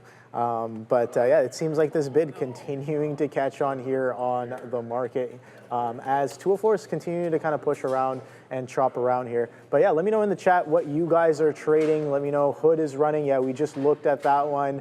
Let's see. Hood headed to 130, saying DJK. All right. I don't know. We'll see. We'll see what happens there. But Hood definitely catching a very, very strong bid. And again, not the only one, right? Not the only one. There's a lot of things. Look at NVIDIA right here. I have NVIDIA catching. Look, you could have bought every single dip down and been, I guess, sitting very pretty as of right now on NVIDIA and across the board as well. IWM catching a strong bid. That was really nice. Still continuing to push here, holding up some of its highs. You can see both these futures looking pretty strong. Now the ES just 10 points away. It's at 64.90s as of right now. Let's see if we can get to that 6,500 as well. No idea. Let's take a quick look at some volume leaders as well. Open, yeah, of course, we know that Open's on the board there, and Open as well. Didn't really give many pullbacks, but holding up pretty strong. ELAB, I'm sure a lot of you guys are involved in this one. ELAB, market cap of 4.5 million, and giving us a little bit of a chop. So it didn't really do what the market did there. NEO, we're looking at this one as well. Maybe this is the turn now, NEO, on NEO. With a bit of a break in trend. You can see this all-day trend maybe catching a little bit of a breakdown here off of that 637. Is this going to be the end? I have no idea. Lucid as well. Lucid, I don't know if I like Lucid as much because just the way it trades, but it definitely does a lot of volume pretty much every day. NVIDIA's on here. Oh boy, Intel, and hello anchored VWAPs, I see you. That looks a little interesting. We're coming into some prior resistance, maybe support turn resistance. Sellers were here aggressively on Wednesday just off of those same levels. Let's see if they show up again. If the market takes a little bit of a turn, will Intel catch a little bit of a sell underneath this 24.5 area? That's where I got a couple anchoreds from before, and I think it might be some earnings anchored. Okay, that was the aggressive bid that we got, and maybe from some of those highs as well. So interesting stuff.